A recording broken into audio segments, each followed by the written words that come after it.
Мгм.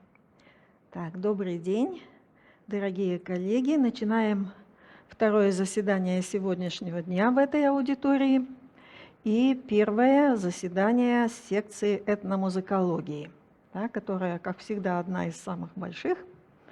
У нас всего будет 3 заседания, и сегодня вот мы начинаем. В программе, как всегда, есть небольшие изменения. Так, мы остались без первого доклада. Вот, ну а так с остальным мы пока будем смотреть, как у нас, да, и вот, видимо, 4-й доклад Валентины Юрьевны Сузуки тоже под вопросом не будет его, да, то есть никакой информации у нас нет о том, что этот доклад состоится. Поэтому мы приступаем к нашей работе с доклада номер 2. Значит, Солдатова Галина Евлампиевна, кандидат искусствоведения, ведущий научный сотрудник сектора фольклора народов Сибири и лаборатории вербальных культур Сибири и Дальнего Востока Института филологии Сибирского отделения Российской академии наук. Тема доклада, и тут я ее потеряла радостно, типы обрядовых напевов хантыйского медвежьего праздника. Пожалуйста, Галина Евлампиевна.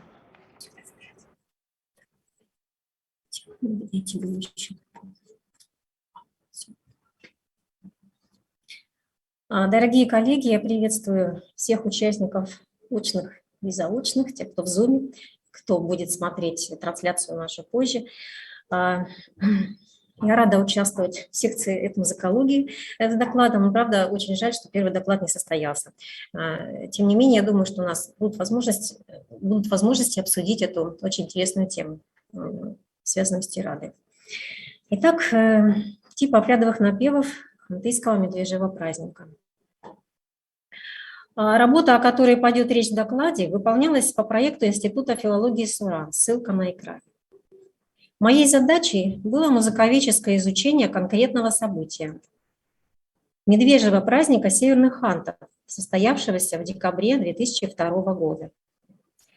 Как известно, медвежий праздник у хантов – это многодневный обряд, на котором представлены различные жанры фольклора, включающие музыкальный компонент – пение или игру на струнных музыкальных инструментах. Истории божеств, повествования о медведе излагаются в поющейся форме. Для обрядовой ситуации пробуждения и усыпления медведя используются особые песни. А говорю, что термин «песня» употребляю условно. Призывание духов-покровителей совершается с помощью, соответственно, призывных песен или наигрышей. В драматических представлениях пришедших божеств и в комических сценках также есть поющиеся эпизоды и наигрыши. В обряде 2002 года все эти формы фольклорного выражения присутствовали, несмотря на малый состав участников. Священные песни исполнялись всего 2 певцами. Для сравнения, в 1991 году на подобных игрищах было 5 основных исполнителей.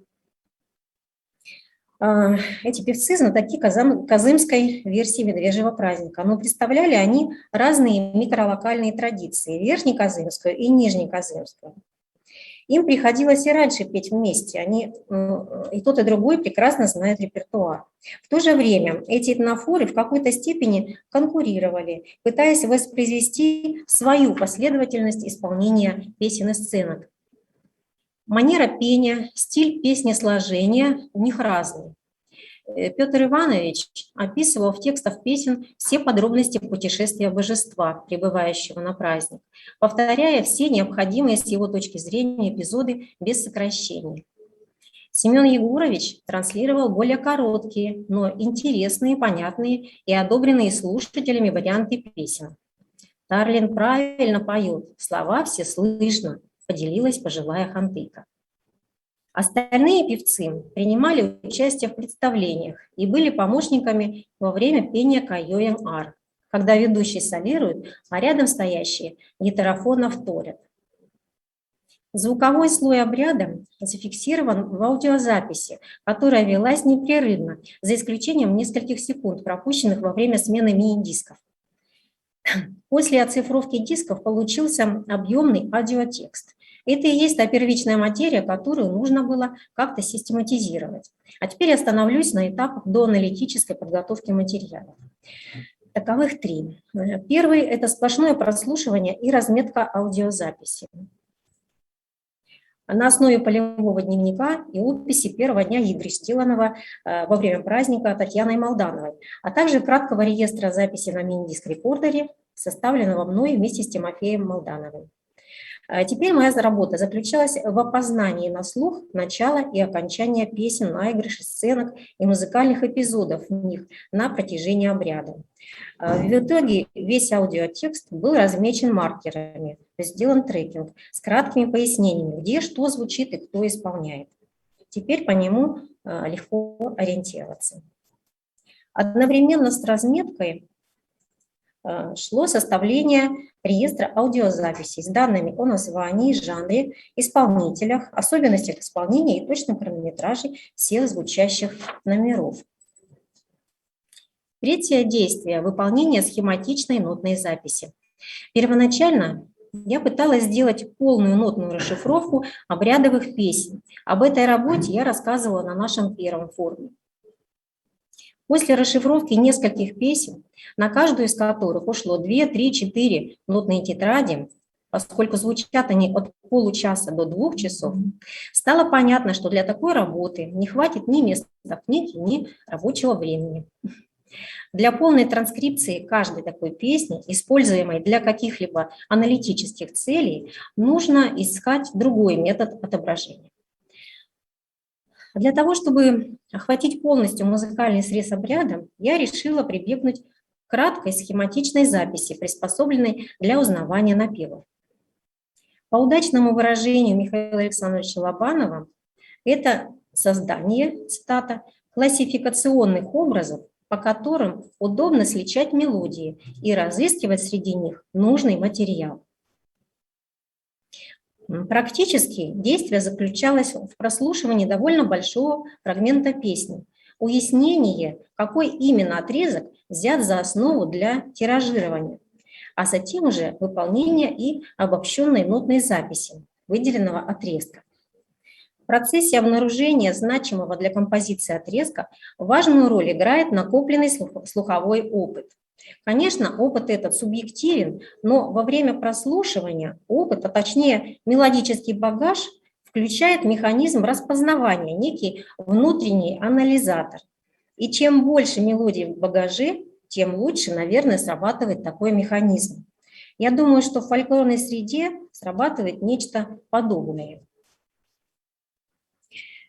С помощью кратких нотировок был дополнен реестр. Он выглядит как текстовый файл с отсылками к аудиозаписи и номеру нотного примера. Здесь показано красным цветом нотного примера с образом соответствующего напева. Для систематизации напевов обряда 2002 года взяты за основу их имманентно-музыкальные характеристики. При этом взаимосвязь мелодии и вербального текста не исследовалась, как по причине недостаточной готовности поэтических текстов, так и вследствие понимания того, что анализ соотношения напева и текста в хантыйских обрядовых песнях – отдельная задача другого этапа исследования. Краткие нотировки были проанализированы. Звуковысотный параметр рассмотрен через определение ступеней, ввиду неточного интонирования изонностей обобщенных, выделение опор, обычно их 2-3, обнаружение стереотипных интонационных ходов, порядок мелодического движения в попевках. В метроритмическом отношении выявляясь устойчивые ритмические обороты, в том числе ритмоформулы, из которых полностью или частично образованы композиционные единицы, полустроки, строки. Учитывалась и сложность архитектоники напева, одной или двухстрочной. Музыкальные характеристики напевов были соотнесены с жанровыми разновидностями обрядовых песен и обнаружено соответствие. В результате выявлены следующие типы напевов, ассоциированные с жанрами. Первый – бесполутоновый, основанный на ячейке попевки в рамках 3 хода в кварте. Финалисы соседних ячеек расположены в секунду. Интересно, что опоры на соседних ступенях в секунду характерны и для мелодий мансийского медвежьего праздника, особенно для инструментальных наигрышей. Попевки соответствуют ритмоформулы, вы их видите на экране. И такие напевы встречаются в мифоэпических песнях Кайоин-Ар. Включаю звук.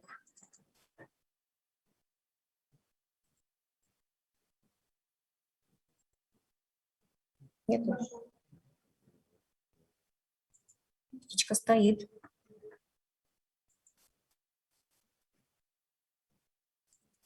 Вентера мехаси, мехвель, суман сарсвен загхара, мухашвель, суман рампути ахям, сисой мантата, рампути ахям. Второй тип допускает полутоны, в том числе между опорами. В основе ритмики лежат формулы с начальной краткой длительностью. Они также на экране. Напевы такого строения обнаружены в песнях судьбы божеств Ниш-Ар. Подобные формулы встречаются в песнях эпического плана у Манси, в повествованиях о своей судьбе и истории духов-покровителей.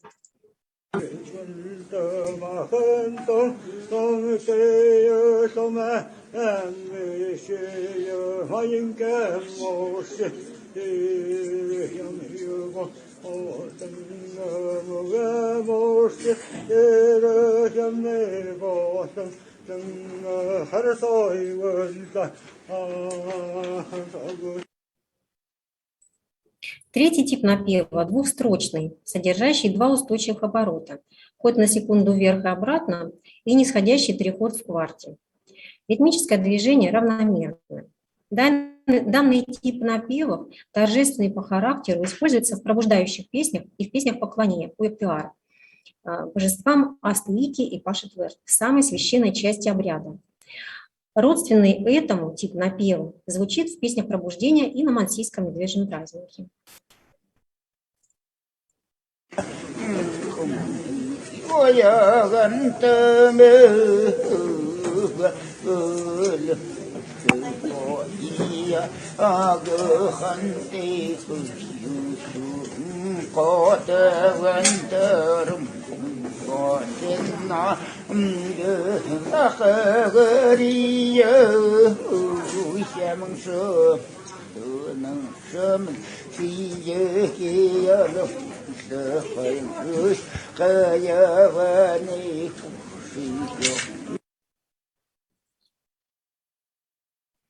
Четвертый тип звучит обычно в более подвижном темпе, с обыгрыванием трихорда в кварте, возвратные ходы на секунду и на терцию, с равномерным движением и с остановкой на последнем слоге, тирадным нанизыванием полустрок. Под тирадой я понимаю структуру из двух или нескольких частей, хотя бы одна из которых может повторяться, но число повторов нестабильно. Самая частотная формула – свободное число повторов первого элемента, завершение однократным звучанием второго. Формула есть в таблице. Напевы такого типа обнаружены в блоке песен поклонения поэктеары и также имеют параллели в мансийском обряде.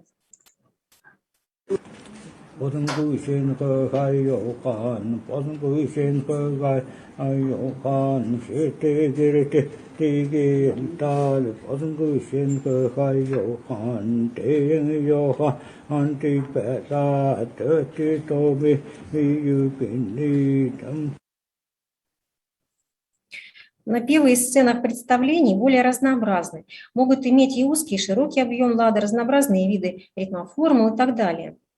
Пестрота видов организации напевов в сценках представлениях, возможно, связана с тем, что в них участвует большее число исполнителей. Каждый из них привносит что-то свое, и пока не удалось выделить ни одного типа. Разумеется, изложенная типология, хотя эта типология, конечно, тоже условном, наверное, понимании, наносит предварительный характер в силу ряда причин. Материал представлен всего одним обрядом, хотя и большим. Число исполнителей в нем невелико. Священные песни записаны всего от 2 певцов. Для полноценной типологизации явно мало образцов. Это 64 номера плюс вставные номера в центрах.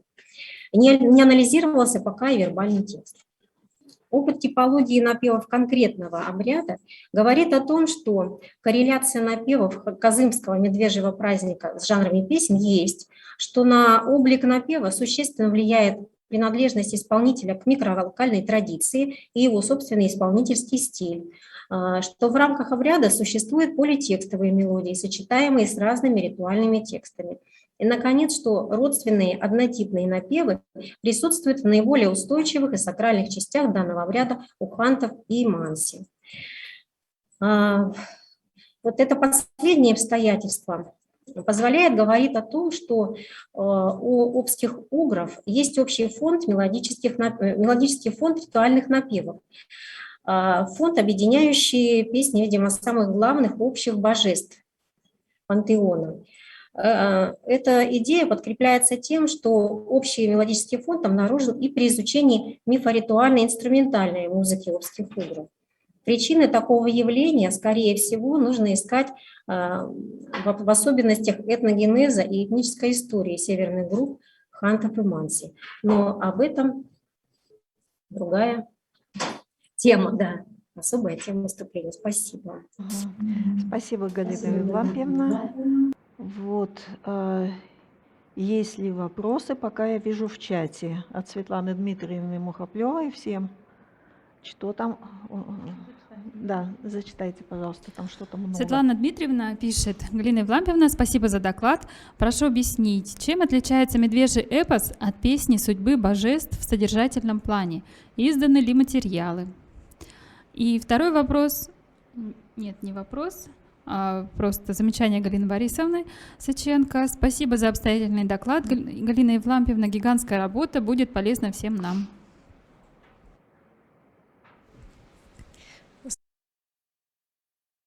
И вопросы, мне очень приятно.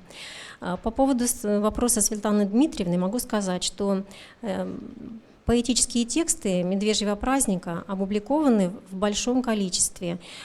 Есть много изданий финских ученых, венгерских ученых. Это еще началось с конца XIX века. Это издание Каниста, Мункачи первый был. Если вам это интересно, я могу просто потом личным сообщением, может быть, в почту вам ссылочки прислать. Правда, не все издания доступны. Так, по поводу содержания, да, ну, это тоже, конечно, не моя работа. Ну, вкратце могу так ответить, что медвежий эпос – это песни доставки медведя вот после его убийства в лесу, после охоты. Вот. Это его мифы о его происхождении, он спущен с неба был в колыбели, ну и так далее. Там очень много разных сюжетов, причем они еще локально различаются. А песни судьбы божеств – это, опять же, такие в песенной форме изложенные, вернее, в поющейся форме изложенные истории божеств-покровителей, духов-покровителей определенных территорий. И потом на медвежий праздник собираются божества и далекие, ну, если считать по географии хантыйской, и более близкие. И в песнях описываются путешествия, перемещения в пространстве вот этих вот божеств. Каждое божество совершает свое путешествие к точке проведения медвежьего праздника. Вот об этом песне. Может быть, я что-то еще упустила, но я думаю, что в литературе все это найдете. Спасибо. Спасибо.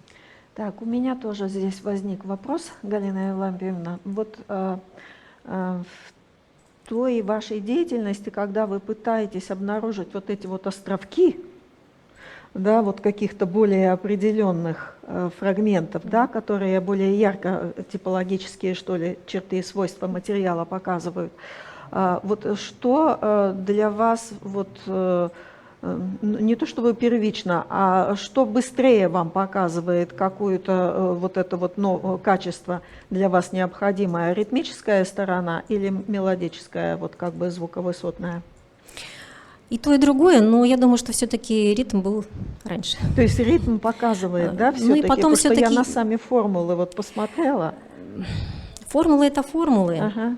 потому что в реальности звучит оно не совсем так, как это все изображено. Но ритм, наверное, быстрее уловим. Это чисто субъективно так.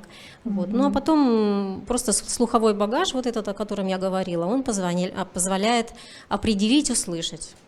Вот. Потому что опыт, вот слуховой опыт, мне кажется, он очень значим. Потому что одно дело, когда я вот первый раз или там пятый слушаю, а если 20 и 30 лет, то уже, естественно, что-то узнается. Тем более есть параллели в соседних культурах, или в локальных традициях, или в соседней культуре. Да, Ну, тогда уже... естественно, здорово, когда вот слуховой опыт эксперта фактически. Ну, я думаю, А я это как- просто для себя, потому что я, когда первый фрагмент слушала, я, честно говоря, вообще ни во что не включилась, а вот со второго начиная я уже Да-да-да. слышала. И я сначала слышала ритм. Это проще. Видимо, это какие-то психологические Да. механизмы, когда ритм улавливается. Видимо, да. Ну и потом я еще так немножко вдохновилась докладом Изали Иосифовича. Вот, наверное, как-то он поддержал меня вот в этом плане. Все-таки в какой-то степени исследователь приближается к носителю традиции тоже. Хотя я совершенно не носитель традиции ни по языку, ни по культуре, но вот такой многолетний опыт, он позволяет немножечко как бы и ближе, изнутри взглянуть. У тех же хантов или у тех же манси все равно включается механизм вот этого распознавания. Благодаря чему? Благодаря тому, что они слушают это с детства, они присутствуют на обрядах, ну и так далее. Ну, не знаю, конечно, степень субъективности здесь есть, но мне кажется, все-таки этот подход продуктивный, во всяком случае, когда такой объем материала. Да, и звучащего. результат, в общем-то, конечно, есть. Галина Владимировна, еще вопрос из чата. Татьяна Владимировна Павлова-Борисова спрашивает, какой корпус напева в количественном выражении был вами исследован? Татьяна Владимировна, благодарю за вопрос.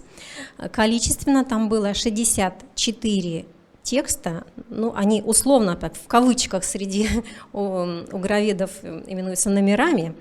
Ну, то есть имеется в виду либо песня, либо драматическое представление поющееся. Вот их было 64, и плюс еще вставные номера, как бы вставные песни, и вставные эпизоды, можно по-разному говорить, там, в шуточных представлениях и так далее. Ну, то есть порядка 70 там, с чем-то.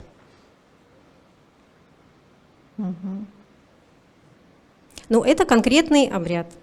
Конечно, о статистике здесь говорить не приходится. Недостаточно просто образцов. Вот это, в этом именно обряде.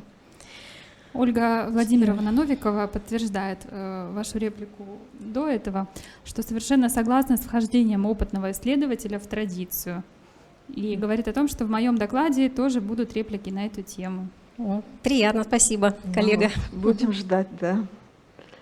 Так, ну, я думаю, что мы поблагодарим Галину Евлампиевну за очень интересный Спасибо. доклад. Порадуемся, что у нас произошло какой-то такой обмен все-таки вопросами, некоторые обсуждения, да, это вот очень, это очень хорошо. Так, что, отправляемся... Еще один вопрос. Еще вопрос? Да. Скажите, пожалуйста, Галина Евлампиевна, планируете ли вы опубликовать ваши подробные нотировки в большом объеме, подготовленные вами? Провокационный вопрос. В большом объеме. Может быть, это когда-нибудь осуществится, но в каком виде, я не знаю. Возможно, это будет какое-нибудь электронное приложение к тому будущему медвежьего праздника казымских хантов. В бумажном виде, конечно, это, я думаю, не стоит делать. Объем очень большой. Вот. Ну, это нужно будет еще обсуждать, в каком виде подавать тексты в томе, как сопровождать их музыкальными материалами. Спасибо. Так, еще раз спасибо, Галина Евлампиевна. Идем дальше. Так, я поняла, что мы перемещаемся в Южно-Сахалинск, да? В Южно-Сахалинск. Наталья Александровна Мамчева, кандидат искусствоведения, доцент кафедры искусствоведения музыкально-инструментального и вокального искусства Хабаровского государственного института культуры. Тема доклада отражения природных катастроф в песенном фольклоре айнов. Пожалуйста, Наталья Александровна. Добрый день, уважаемые коллеги. Я хочу поправиться, что я живу в Южно-Сахалинске и работаю в Сахалинском колледже искусств. Вот, да, не в Хабаровске. Хабаровск, Ой, мы просто извините, соседи. пожалуйста, извините, преподаватель музыкально-теоретических Ничего страшного, дисциплин да. Сахалинского колледжа искусств. Это я это самое перескочила через строчки. Ага. Добрый день, уважаемые коллеги, организаторы, участники конференции, форума. Я, во-первых, хочу поблагодарить вас за приглашение на такой солидный форум, потому что это, конечно, большая честь для меня. Коренные народы Дальнего Востока, айны, издревле жили на островах Сахалине, Курилах, Хоккайдо и на юге полуострова Камчатка. Природа этого края сурова, и их жизнь часто подвергалась опасности. Люди оказывались бессильны перед природными катаклизмами, землетрясением, наводнением, цунами, извержением вулканов. Айны-анимисты одухотворяли природу и объясняли происходящие события в силу своих традиционных представлений. Люди не понимали истинной причины стихийных бедствий, считали их происками злых духов. Они обращались к магическим заклинаниям, а также складывали легенды и песни о произошедших страшных катастрофах. Сейчас айны живут в основном на острове Хоккайдо. После Второй мировой войны, к сожалению, они покинули Сахалин. На острове Хоккайдо расположено более 30 вулканов. В одной айнской песне «Оптотесеке Пурпурке» в основе этой песни лежат мифологические сюжеты, в которых символично действуют 3 вулкана – Оптотесеке, Пон-Матине-Сири и Усу. На самом деле мы считаем, что в легендах и песнях отражены реальные события. Оптотесеке находится на севере вулканических гор Такачи, расположенных в центре острова. По-айнски «оп» – это копье, и название можно перевести как «копье, бьющее в глаза». На расстоянии 120 километров к востоку от этого вулкана, возле озера Акан, находится действующий вулкан Пон-Матине-Сири. Последнее его извержение было в 2008 году. Его название переводится как «маленькая женская земля». Действующий вулкан Усу располагается на юге-западе Хоккайдо. Около 8000 лет назад обрушение горного тела вызвало лавину обломков, которая протекла в морской залив. Его последнее извержение было в 2000 году. Потоки огненной лавы разрушали деревни айнов, расположенные вблизи горы Усу, и доходили до моря. Все эти катастрофические события айны облекли в мифологическую форму. По одной легенде, горы Оптотесеке и Пон-Матине-Сири были мужем и женой. Однажды они поссорились, и жена вернулась к родителям. Однако она была зла и метнула копье в далекую гору Оптотесеке, то есть бывшего мужа. Но он отбросил копье, и оно просто скользнуло по его пику. В свою очередь, муж ударил копьем бывшую жену и ранил ее. И считается, что кратер вулкана Пон-Матине-Сири – это колотая рана, и из нее до сих пор льется гной. Это серный источник. Но вообще кратер этого вулкана образовался более 13 тысяч лет назад. Песня «Оптотесеке Пурпурке» исполняется в полифоническом стиле укоук на 3 голоса. Все партии вступают поочередно, повторяя общую тему. В результате мелодии наслаиваются друг на друга, создавая единую звуковую массу, в которой с трудом различаются отдельные слова. Для мелодии типичны широкие октавные скачки, причем нижний звук декламируется шепотом в низком регистре. Послушаем.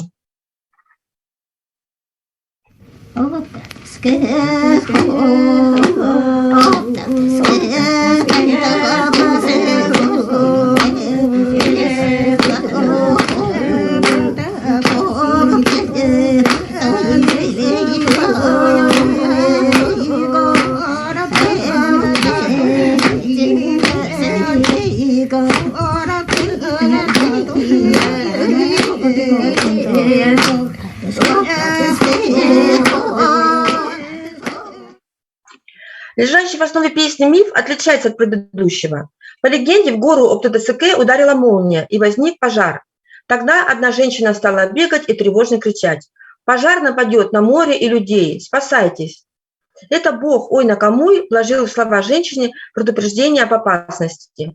Он пошел к злому Богу, вызвавшему пожар, исполняя эту песню. Вскоре одна половина горы свалилась на деревню Айнов, а другая в море, и оно загорелось. В одном из вариантов песни встречаются слова «Атуй-рири, пая-рири», означающие «морская зыбь, волнение моря». Они передают ситуацию, когда часть горящей горы упала в море. В округе Хидака в начале песни пели на восточной вершине горы Оптатасике было видно. Здесь важно упоминание именно восточной части, так как для айнов восток является значимой стороной света, часто связано с появлением Бога. В данной песне им является Ой-Накамуй. В легенде говорится, что перед тем, как Ой-Накамуй вернулся на небо, он оставил эту песню людям. Возможно, в песне отражено событие, связанное с извержением вулкана Усу, расположенного недалеко от моря. Айны верили, что злые духи боятся блеска. По легенде из района Ибури, где расположен вулкан Усу, когда добрый бог боролся со злым богом, то было видно, как блестит меч Ой-Накамуя. Он отражал свет, направляя на злого бога, и искры летели от мечей. Это нашло отражение и в тексте песни. В районе Ибури текст песни следующий. Гора Оптатасике трясется, над облаками, золотыми рыбками, слышится, как бог играет. Сотрясение горы означает извержение вулкана. Золотые рыбки символизируют искры, вырывающиеся в облака. Таким образом, можно сказать, что в песне «Оптатасике пурпурке» сохранились отголоски древних легенд, зафиксировавших действительные природные катаклизмы. Айны живут в сейсмически активной зоне, где регулярно происходят землетрясения, вызывающие пожары, разрушения, разломы земли. Все мы помним страшное 9-бальное землетрясение, которое обрушилось на северо-восток Японии в марте 2011 года и вызвало огромное цунами. И тогда была разрушена атомная станция Фукусима. Эту катастрофу сегодня называют самой мощной в истории Японии. Лишь 42% людей в зоне бедствия успели спастись, а более 16 тысяч человек погибли. Страшные природные катаклизмы постоянно сотрясают острова. В старину люди боролись с ними с помощью магических заклинаний. Приведем пример заклинаний, призванных остановить землетрясение. Для них характерно интонирование среднее между обыденной и песенной речью. Мелодически они не развиты, состоят из многократного повторения короткой попевки в узком диапазоне. Вот в целом характерно для заклинаний. В основе вербальных текстов лежит ключевая фраза «эви кэвэ котке». Иккеве котке, о, иккеве котке, о, иккеве котке, о, иккеве котке, о, иккеве котке, о, иккеве котке. Можно предположить смысл этого текста. Слово «кэвэ» переводится как «выгонять», «выталкивать». Так айны прогоняли злого духа, вызвавшего землетрясение. Существует следующий вариант перевода. Как следует выгоняй, так делая, чешись. Возможно, айны считали землетрясение действием мифического зверя в земле, который почувствовал зуд от действия злого духа, чешется, трясет телом. Этот вариант перевода имеет подтверждение в вайнской мифологии. В соответствии с ней суша вместе с океаном покоится на спине лосося. И когда он начинает двигаться, происходит землетрясение, наводнение. Возникают прямые аналогии между представлениями о природе землетрясений у айнов и их соседей сахалинских мифов. Сахалин, Курилы и японские острова часто подвергаются разрушительным землетрясениям. Так, в январе 1995 года землетрясение силой в 7 баллов в японском городе Кобе унесло жизни более 6 тысяч человек. И спустя всего 4 месяца на севере Сахалина произошло страшное землетрясение магнитудой свыше 7 баллов, которое за несколько секунд полностью разрушило сахалинский поселок Нефтегорск. И в этой катастрофе погибло более 2000 человек. Мифи-анимисты так объяснили этот природный катаклизм. По их представлениям, Сахалин – это живое существо. Деревья, кусты, трава – это шерсть, покрывающая это тело. А люди, животные – это насекомые, живущие в нем. Мы всегда привыкли видеть на картах наш остров вертикально. И когда я перевернула его горизонтально, стало очевидно, что он действительно очень сильно похож на рыбу. А поселок Нефтегорск, ну, я думаю, что вы сами видите, это очень похож на глаз этого живого существа. На севере острова, в районе Нефтегорска, долгие годы бурились скважины. На тело земли разливалась грязь, нефть. Это причиняло боль мифическому животному. Его тело чесалось. И однажды остров животное перевернулся и сбросил с себя несколько тысяч человек. Так нифхи с анимистической точки зрения объяснили трагическую природу этой страшной катастрофы. Айны имели такое же представление о причинах землетрясений и отразили его в текстах магических заклинаний. Часто землетрясение провоцировало возникновение цунами, огромной волны разрушительной силы. Например, в 2011 году высота волны достигала до 40 метров. Айны считали, что цунами вызывает тот, кто за какую-то вину был отправлен в ссылку на море, а потом возвращался домой, выражая недовольство своей судьбой. Пытаясь бороться с цунами, айны пели магические песни. В основе одной из песен, выгоняющих злого духа, поется, что далеко в море рыбы-оборотни вызвали волну цунами. В тексте песни к цунами относятся негативно. Послушаем запись. チコロコタンコタネトコオマペクレトコオマハッタラウクロスイクストケスパタレケスパタトソパケヤイヤンレソパケヤイヤンホワタタウォイウォイ В эпосе айнов есть легенды о животных и птицах, предупреждающих об опасности. В одном сказании Каму Юкар говорится, что когда зеленый голубь поднимался по реке в гору, он почувствовал, что будет наводнение.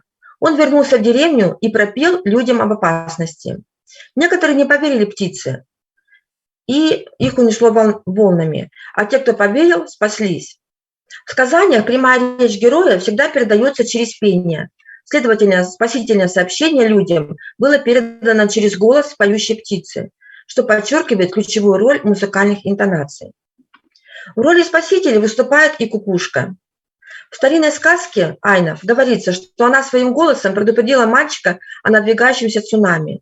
В тексте акцентируются издаваемые птицей звуки, передающие важную информацию. Звукоподражание кукушки хан-како используется и в эпическом сказании Каму Юкар. У айна существует Каму Юкар божества ворона, в котором рисуется похожая ситуация. Айнам грозит катастрофа. С моря надвигается цунами. Об этом их предупреждает птица, похожая на ворона Паскур. Люди деревни бога Самаинкур не поверили ей, а люди деревни доброго бога Окикуруми поверили.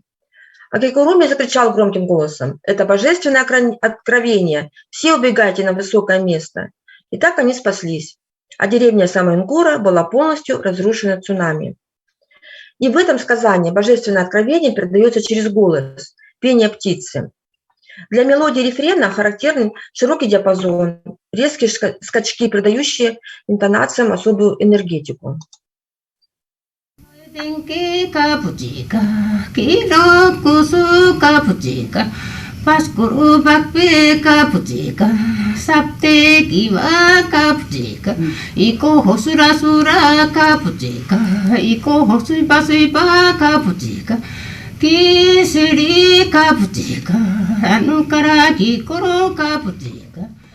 В другой легенде кузнечик, посланник богов, тоже пытается спасти людей от разрушительного цунами. Он прибывает в деревню айнов, садится на священный алтарь и криком «Нака-нака Тончимака» предупреждает людей об опасности. Герои-спасители отличаются в разных произведениях. Это может быть зеленый голубь, кукушка, ворон, лебедь, кузнечик, лиса. Однако во всех легендах их голос символизирует голос Бога, передающий важную информацию. Именно акустический канал связывает мир богов и мир людей. Таким образом, в песенном фольклоре айнов, живущих в суровых природных условиях, отразились реальные события природной катастрофы. Бесписьменная культура народа сумела в символическом виде сохранить до нашего времени информацию о важнейших событиях, происходящих в глубокой древности и в современности. Спасибо за внимание. Спасибо, Наталья Александровна. Чрезвычайно любопытный материал, очень непростой для осознания, осмысления, для приведения его в какой-то такой вот вид нотный, да, это героические усилия. Так, есть ли у нас какие-то вопросы в чате? В чате нет. А что там Галина Борисовна вроде пыталась писать?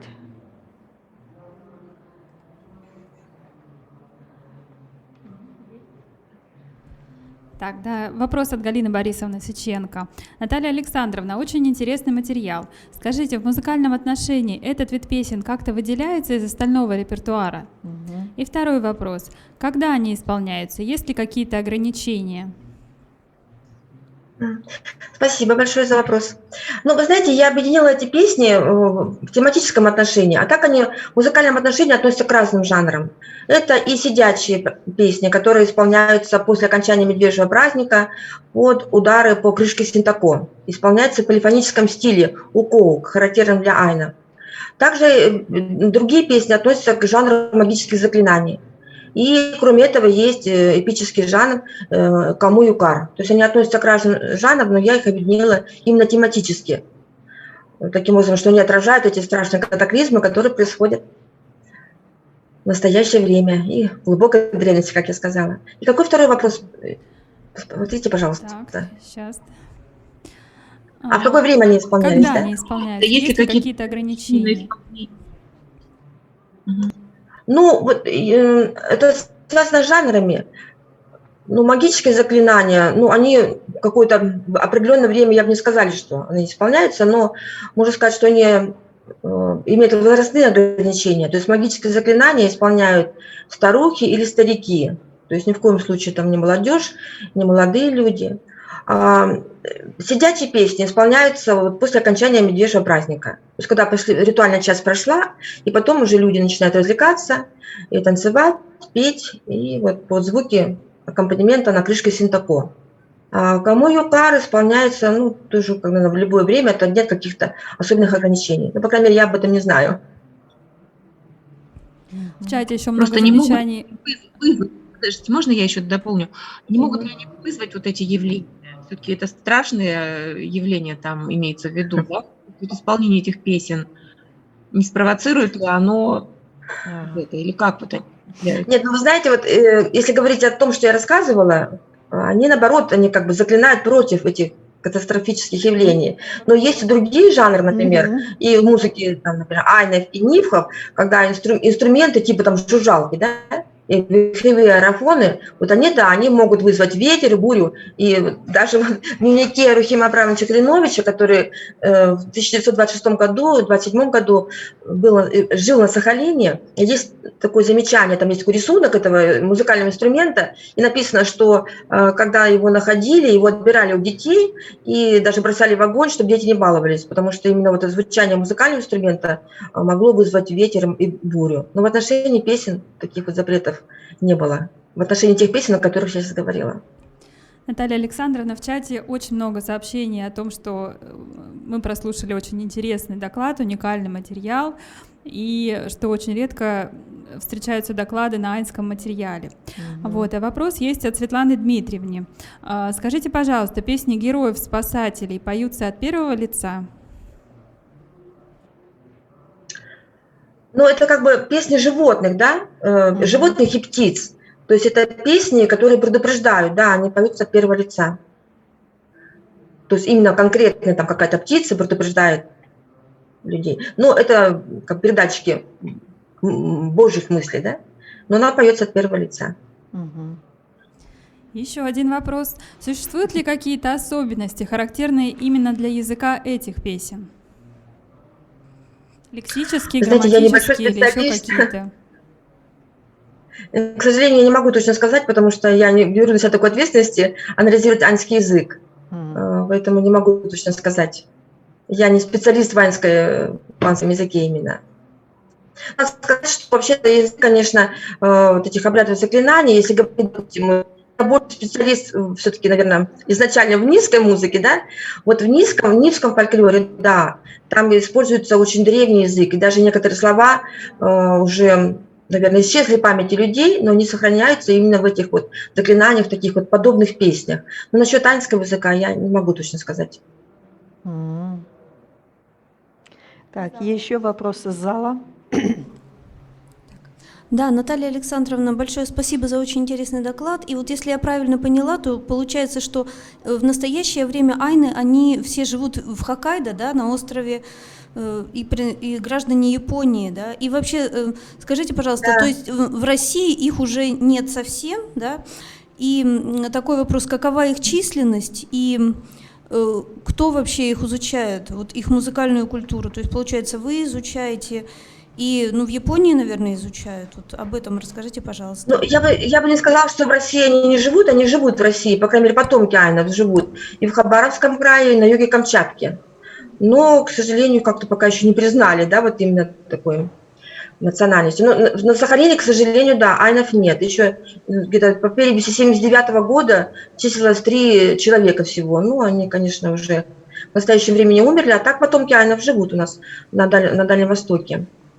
И музыкальная культура айнов, да, занимаются в Японии, именно японские исследователи. Ну, я знакома всего с 2 исследователями. Это японская исследовательница, тоже она музыковед, я с ней встречалась на Хоккайдо. Это Кочи Рие. И она пишет статьи по музыкальной культуре айнов. И исследователь, мужчина, это Чибо Набухико. Он живет в Токио. И вот тоже мы недавно с ним связывались, и он со своими коллегами планирует экспедицию на Сахалин. Вот 2 японских исследователя. Ну, теперь вот и я еще к ним присоединилась. К сожалению, да, у нас в России, да, нет, вот, наверное, музыковедов, которые занимаются именно музыкальной культурой айнов. Еще вопрос, Ольга Анатольевна Казакевич, в дополнение. Исполняются ли эти песни сейчас или это записи прошлого? Ну да, это записи, конечно, уже где-то 50-летней давности. Это записи 62-го года, 50-х годов, конца 40-х годов, те, которые мне были доступны. Вот, в настоящее время, они только могут там повторяться, конечно, эти какие-то заклинания, но записи все, это вторая половина 20 века. Угу. Ясно. Спасибо большое. Вот видите, какой этот бурный отклик. Я даже вижу, у нас подключающиеся некоторые идут где-то там по улице, Ольга Владимировна Новикова, но она вместе с нами. Так что вот я рада, что у нас так замечательно идет, как утром пошло хорошо, так сейчас у нас продолжается очень хорошо. Значит, мы перемещаемся... Спасибо большое, коллеги, за вопросы. Спасибо да, отзывы, вам спасибо. большое еще раз, Наталья Александровна, замечательно. Так, значит, мы перемещаемся теперь в Туву, Кызыл, и хоть там написано Айланма Канол, но я вижу там Аясму Данзы Белековну Баранма. Значит, я представляю ее, она кандидат искусствоведения, главный специалист отдела научного обеспечения национальных и губернаторских проектов Тувинского института гуманитарных и прикладных социально-экономических исследований при правительстве Республики Тыва. Ой, как сейчас это все долго. Да, и тема выступления – записи напевов тувинских героических сказаний и сказок в научном архиве ТИГПИ, то есть Тувинского института гуманитарных прикладных исследований, 70-е, 80-е годы 20 века. Айсма Данзы Белековна, пожалуйста, слушаем вас. Здравствуйте, дорогие коллеги. Спасибо за возможность выступить. Я очень рада видеть своих коллег из Новосибирска, потому что уже очень сильно соскучились уже. Я перехожу к своему докладу. Я, знаете, хочу сделать небольшое уточнение. По ряду у нас объективных таких причин у меня 80-е не удалось, и поэтому я ограничусь концом 70-х годов. Тувинские героические сказания и сказки относятся к высшим достижениям народно-поэтического творчества. С первых дней создания ТНИАЛИ, Тувинского научно-исследовательского института, в 1945 году перед исследователями была поставлена задача сохранения уникального духовного наследия народа, и эта задача целенаправленно выполнялась исследователями института. Как справедливо пишет Зоя Байровна Самдан, неоценим вклад первооткрывателей тувинской науки, которые заложили его фундамент и создали богатейшие источники для нынешних и будущих поколений тувиноведов. Очень много работы было проделано исследователям по сбору фольклора, систематически организовывались научные командировки, экспедиции, большой популярностью пользовались слеты народных сказителей. Именно во время слетов сказителей были сделаны записи лучших образцов героического эпоса и сказок. Торжус Сенгелович Кулар, один из основоположников тувинской фольклористики, о первом слете сказителей, организованном в 1953 году, вспоминал следующее. Во время первого слета сказителей почти не было профессиональных собирателей фольклора. Участниками были знаменитые тувинские сказители Тюлюш Базанай, Тонга Корнол, Ондар Тевекежеге, Баян Балбар и другие. Произведения записывались на магнитофон старого образца. К сожалению, эти записи не сохранились, качество пленок и условия хранения не способствовали долгой сохранности. Материалы других 8 слетов певцов и сказителей Тувы в настоящее время хранятся в научном архиве института. И кроме этого, с большим перерывом институтом был организован 9-й слет в 2008 году, материалы которого также хранятся в научном архиве ТИКПИ. Огромный вклад в собирательскую работу внесли ученые-филологи Калзан Кулар, Хадахане, Дарма Кулар, Сад, писатели Саргол, Чадамба, Гогол, Тоюн, Чап и другие. На сегодняшний день, как отмечает Василий Саварович Салчак, в фонде фонозаписей научного архива ТИКПИ имеется записи около 900 оцифрованных пленок. Среди них, по данным Зои Баировны Самдан и Светланы Мангушевны-Урсол, имеется более 70 записей сказок и 204 записи героических сказаний из большинства районов Республики Тыва. Напевное исполнение сказаний и сказок относится к одной из древних форм мелодического речитирования наряду с формой речевого интонирования. Музыкально-исполнительские, стилистические особенности тувинских сказаний и сказок изучались Алексеем Николаевичем Аксеновым, Зоей Кыргызовной Кыргыз, Ольгой Владимировной Новиковой.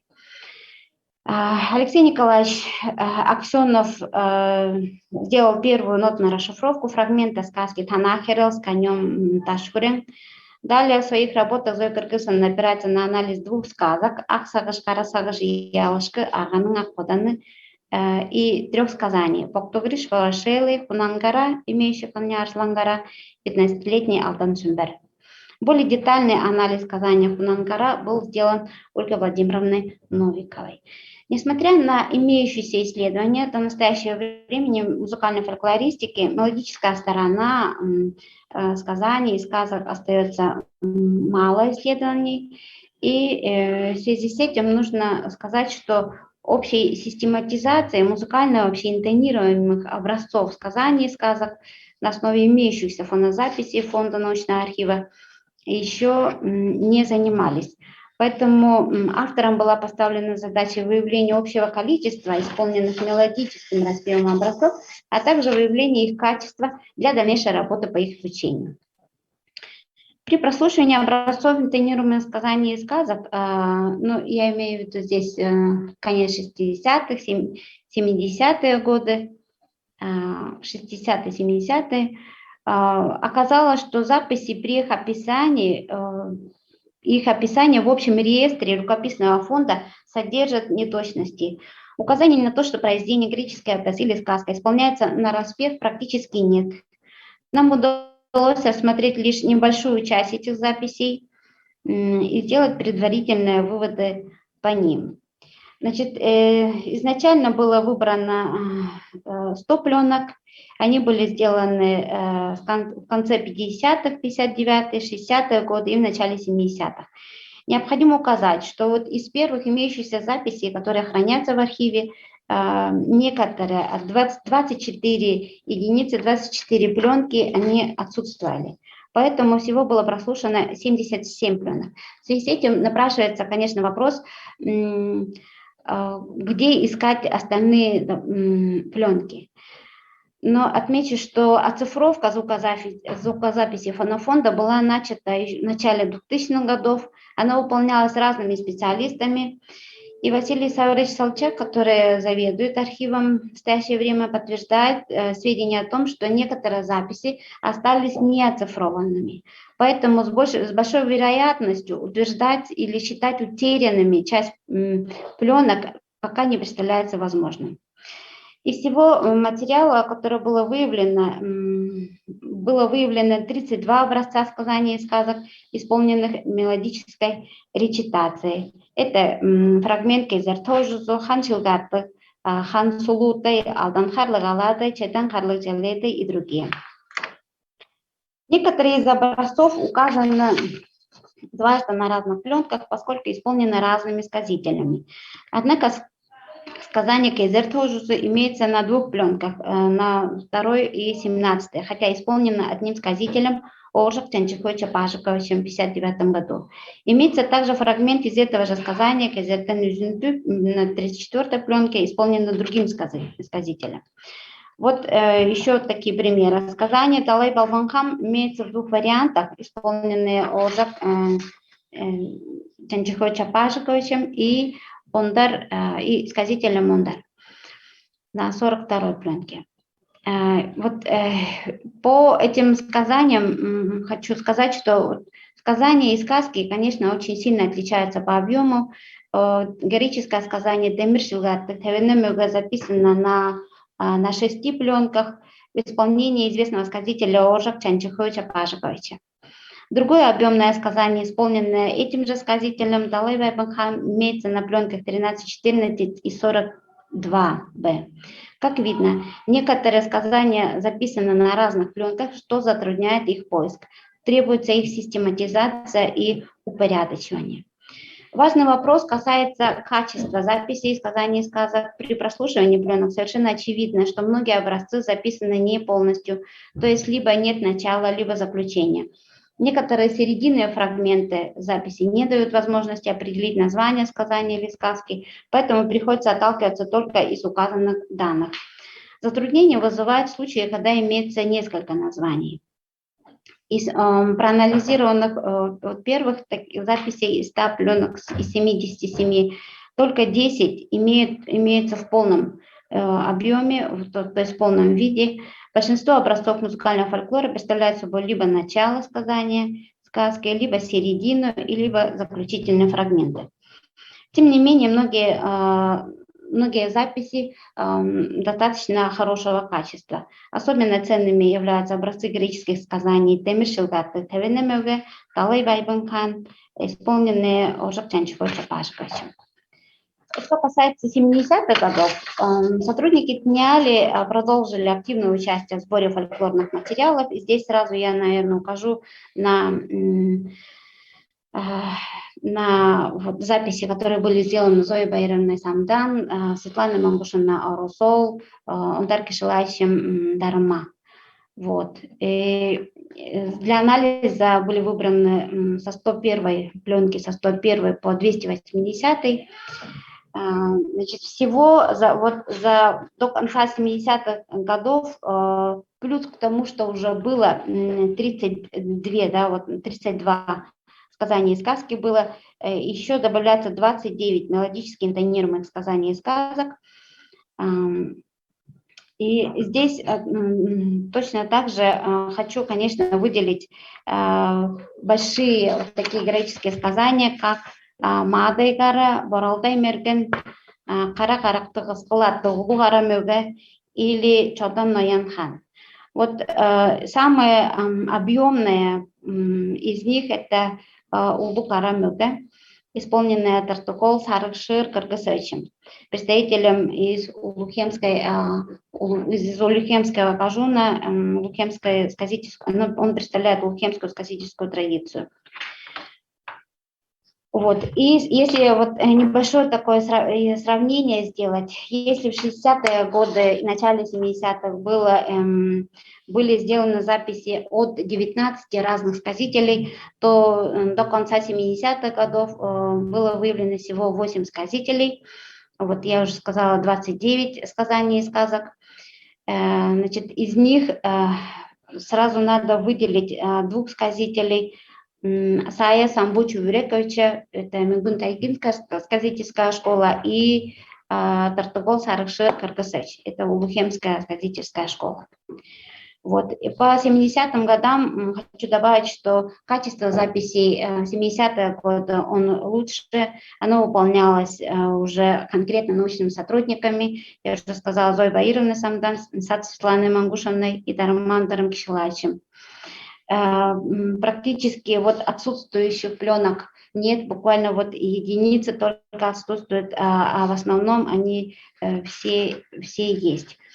Значит, я хотела бы вот поставить фрагмент записи из сказания Мадайгара, это начало этого сказания, исполненное Саей Самбучу Юрековичем, представителем Мюнгун-Тайгинской сказительской школы.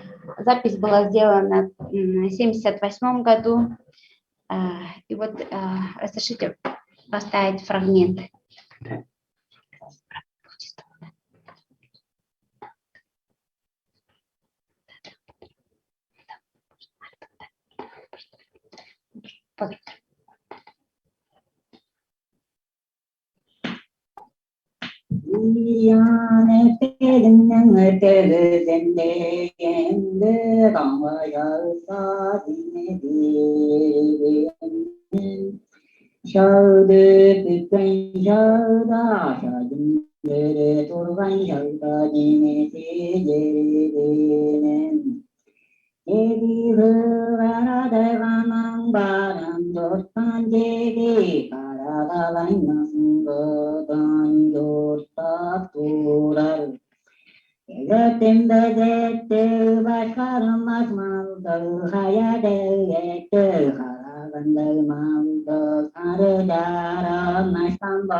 И еще, значит, я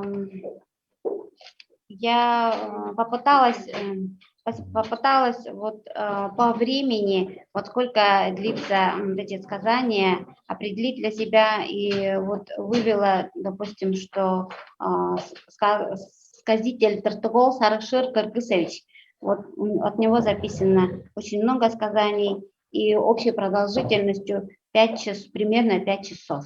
Вот примерно вот такие большие сказания есть вот 70-е, записаны в 70-е годы. Наряду вот самими, значит, хорошими такими моментами, да, вот хорошо прослушиваемые записи есть, конечно, вот небольшие недостатки, да, допустим, сказание Мадайгара, он записан, средний фрагмент этого сказания имеется на пленке 243, но он же имеется на пленках 417-418. Но здесь написано, что это была перезапись 1982 года, но тем не менее вот таких вот указаний, что одно и то же сказание, оно так далеко расположено друг другом, здесь указаний тоже нет. Кроме этого, вот есть еще одно сказание Улбукарамюге, он, значит, на пленках 260, 61, 62, 65, 66, но кроме этого, часть этого сказания имеется еще на пленке 331. Поэтому вот такие уточнения необходимо вот включать, но свои материалы, свои уточнения я уже первоначально вот по 60-м годам я уже в рукописный фонд отдала и думаю, что эти уточнения будут внесены. Но эта работа у меня продолжается, и таким образом я делаю такой вывод, что очевидно, что музыкальным записям фонда научного архива Тикби необходимо уделить особое внимание. По возможности надо продолжить работу по оцифровке имеющихся записей и по результатам этой работы выявить количество утерянных звуковых файлов.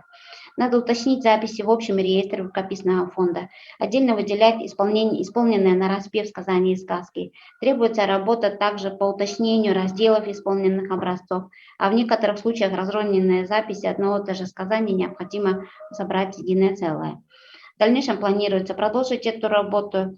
На наш взгляд, эта работа позволит представить общую картину сохранности образцов напевно-интонируемых сказаний и сказок в фонде научного архива Тюменского института гуманитарных и прикладных исследований. Спасибо. Спасибо большое, Айсмада Назамбелековна. Это очень важная работа, которую вы делаете. То есть я так поняла, что вы пытаетесь как бы собрать все материалы и описать, которые имеют отношение к музыкальным записям вот определенного периода героических сказаний и сказок.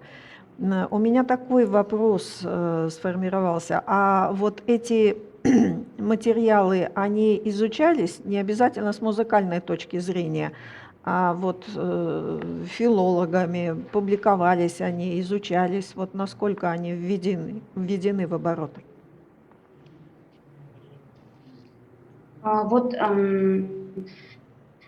поскольку у нас есть коллеги, старшие коллеги, Светлана Мангушевна и Зоя Баировна Самдан, они много лет этому посвятили и сбору, и изучению этого материала, поэтому многие вот эти сказания, тексты изданы и изучены, наверное. Ну, я не могу вот по каждой сказать, но в основном они практически вот в научном обороте. Но другое дело, что с точки зрения, сколько вообще имеется интонированных самих сказаний и сказок в архиве, еще никто не выяснял, и поэтому я вот стараюсь вот этот раздел восполнить и внести свою такую лепту. Спасибо большое. Еще есть вопросы. Разрешите? Да, Вот. конечно. Вы меня слышите? Да, Слышим. Михаил Григорьевич, слышим. Да. Я хотел бы спросить, Айсма, встречаются ли в процессе исполнения, значит, вот такого речитирования песенные вставки, отличающиеся по музыкальному стилю от речитации? Спасибо за вопрос.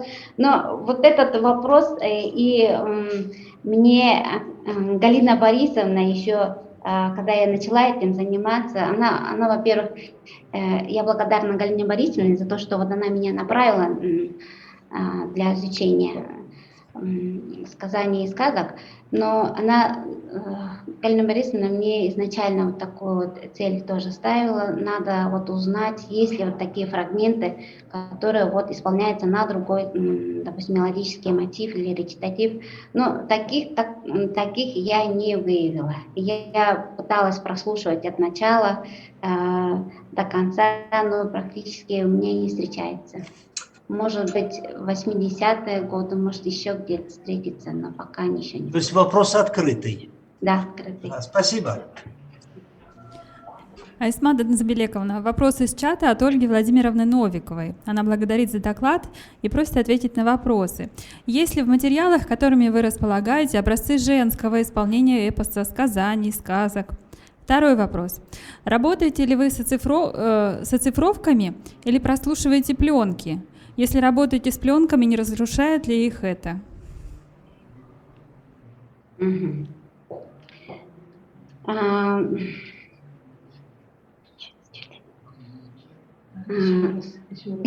Еще раз я забыла. Первый вопрос. Первый вопрос. Имеются ли образцы женского исполнения эпоса? Да. А второй вопрос. Ага, Да.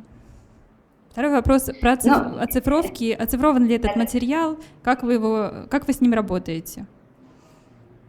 Хорошо. Спасибо.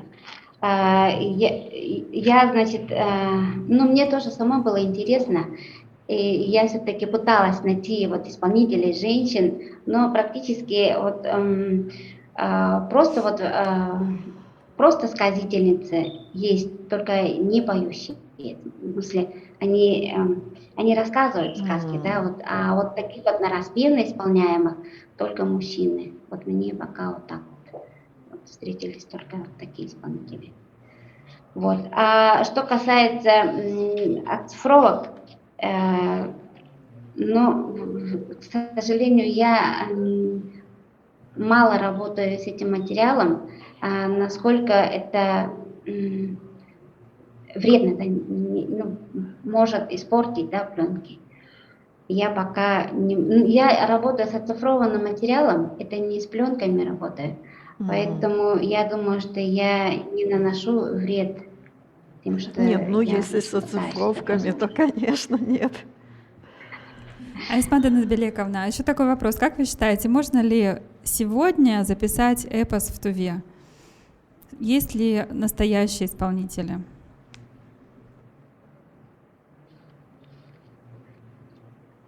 Вот буквально скоро, 1 ноября, состоится съезд сказителей в Туве. Его организовывает Центр традиционной культуры и ремесел. Вот тогда, наверное, мы можем сделать запись материала современного состояния сказительского искусства. Но, как пишет Светлана Мангушевна Урусол, еще в 2008 году она написала, что встретился за время полевой работы, встретился только один сказитель, который смог героическое сказание исполнить. И таким образом она пишет об угасании этой сказительской традиции в Туве и о необходимости его такого возрождения. Спасибо большое, Айсмада Назбелековна. Мы благодарим за выступление и продолжаем тувинскую тему. Да? То есть Тирон Екатерина Леонидовна, кандидат искусствоведения, старший научный сотрудник сектора фольклора народов Сибири и лаборатории вербальных культур Сибири и Дальнего Востока Института филологии Сибирского отделения РАН. Тема выступления песни тувинцев-тоджинцев, публикация материалов 2017 года. Пожалуйста, Екатерина Леонидовна. Добрый день, дорогие коллеги!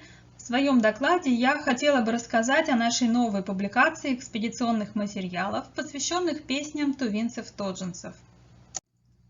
В 2017 году состоялась международная российско-итальянская фольклорная этнографическая экспедиция в Тоджинский район Республики Тыва. Участниками экспедиции Галина Борисовна Сеченко, Айланмуха Мушковина Канол, Франческа Лулья и мною были обследованы 4 села – Торахем, районный центр, Адыркежик и Исыстыхем. В этом районе проживают тувинцы-тоджинцы, этнолокальная группа тувинцев, включенная в перечень коренных малочисленных народов России. По этногенезу, антропологии, хозяйственно-культурному типу тувинцы-тоджинцы существенно отличаются от степных тувинцев. Исследователи выделяют также 2 группы тувинцев-тоджинцев. Первая группа представлена оленеводами-охотниками, проживающими в высокогорной тайге. Севьян Израилевич Вайнштейн относит ее к горно-таежному саянскому подтипу хозяйственно-культурного типа охотников-оленеводов, аналогичному бытующему у тафаларов, камасинцев и дархатов. Тоджинцы являются одним из уникальных племен оленеводов восточных саян наряду с тафаларами, проживающими в Иркутской области, сайотами Бурятии и цатанами Хупсугульского аймака Монголии. Вторая группа тоджинцев – расселенные по рекам охотники-скотоводы таежно-степного саяно-алтайского подтипа. Разведение мелкого скота для Тоджинского района занимает небольшое значение, в отличие от кочевых скотоводов основной территории Тувы. В небольшом количестве тоджинцы имеют также коров и лошадей. В настоящее время основная часть населения проживает в селах Тоджинского района. Лишь отдельные представители этноса занимаются сохранением и разведением оленей. Охота остается традиционным и неотъемлемым занятием для современных тоджинцев. Язык тувинцев-тоджинцев является одним из диалектов тувинского языка, который вместе с языком тафаларов входит в уйгуро-такуйскую подгруппу восточно-хунской группы тюркских языков. Марина Викторовна Бавюсюрун считает, что тоджинский диалект отличен от литературного тувинского языка в области фонетики, лексики и морфологии, а также он имеет сходные черты с тафаларским, сайотским и уйгур-уринхайским языками, а также с терехольским и цаганурским диалектами тувинского языка. Язык тувинцев-тоженцев является, по ее мнению, внутренним изолированным диалектом, который сохраняет больше архаичных черт, чем диалекты центральной части Тувы. В ходе экспедиции обнаружились 5 тетрадей самозаписей, которые исполнители приносили с собой на интервью. Данный источник, как правило, оказывается на периферии научного изучения, его ценность еще не осознана исследователями. Рукописные записи выполнены носителями на тувинском языке и содержат по большей части песенные тексты, народные и авторские. Рукописи были зафиксированы у 5 женщин, проживающих в селах Турахем, Ий и Адыркежик.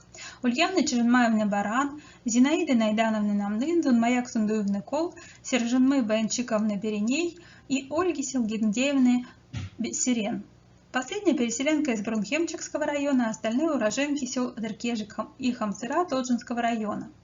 Луиза Николаевна Кижигет не имела своей тетради при записи и исполняла песни по тетради Сержанмы Баянчиковны Береней. Создание этих рукописных записей, по-видимому, относится к концу 20-го, начала 21 века. В это время наши информанты уже перешли в зрелый возраст, и у них появилась потребность сохранить фольклорную традицию для собственного творчества и передать ее последующим поколениям. Активизация потребности фиксации текстов также связана и с участием этих женщин в фольклорных ансамблях Тоджинского района. В селе Турахем функционировал фольклорный ансамбль «Одюген», вторым составом которого руководила Ульяна Чеженмаевна Баран, а Зинаида Найдановна Намнын была его участницей. В селе И работал фольклорный ансамбль «Арчимак», в котором участвовали 3 наших исполнительницы из этого села. 23 тоджинских песенных текста из этих рукописных тетрадей были отобраны для публикации в разделе коллективной монографии «Языки и фольклор народов Сибири и Дальнего Востока в рукописных текстах середины 20-го, начала 21 века», которая вышла в 2020 году. Критериями для отбора текстов являлись проявленность диалектных особенностей языка и локальной тематики и поэтических текстов, а также наличие экспедиционной аудиозаписи исполнения песни. Необходимо отметить значимость публикации тоджинских текстов народных песен, поскольку они до последнего времени были довольно немногочисленны. И вот в 2018 году в монографии «Песни тувинцев-тоджинцев» жанра Иры-Кожамык в конце 20-го столетия были опубликованы 116 тоджинских песен, записанных под руководством Галины Борисовны Сыченко. Отметим, что многие тексты, опубликованные в этой монографии, были записаны от представительниц первого состава ансамбля «Одюген». Репертуар ансамбля основывался на местном фольклоре. В книге 2020 года публикуются тексты второго состава этого ансамбля, имеются варианты записи. В настоящем издании национальные тексты публикуются по рукописным источникам, а также в соответствии с нормативной орфографией и при сохранении диалектных особенностей. Тексты сопровождаются параллельным переводом на русский язык, по возможности сохраняется структура и особенности поэтического текста песен. Далее приводится глассированный текст, в котором дается поморфемный перевод тувинских слов. Этот блок был выполнен моей коллегой Азианой Витальевной Байрол. Нотные расшифровки аудиозаписи песен отражают реальное исполнение современных носителей традиций по текстам из рукописных тетрадей. В подтекстовке текст дан в нормативной орфографии, а под ним текст простейшей фонетической расшифровки. Этот новый способ представления поющегося текста, впервые опробированный в настоящем издании, позволяет легко сопоставлять текст в орфографическом и фонетическом вариантах. Давайте послушаем образец Ира Дуген Тайга, исполненный Зинаидой Намнын по собственному рукописному песеннику.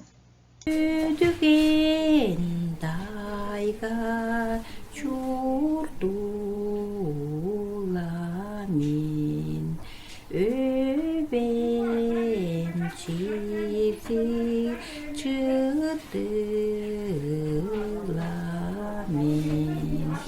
çalım tayga çurtulamin şanak sigin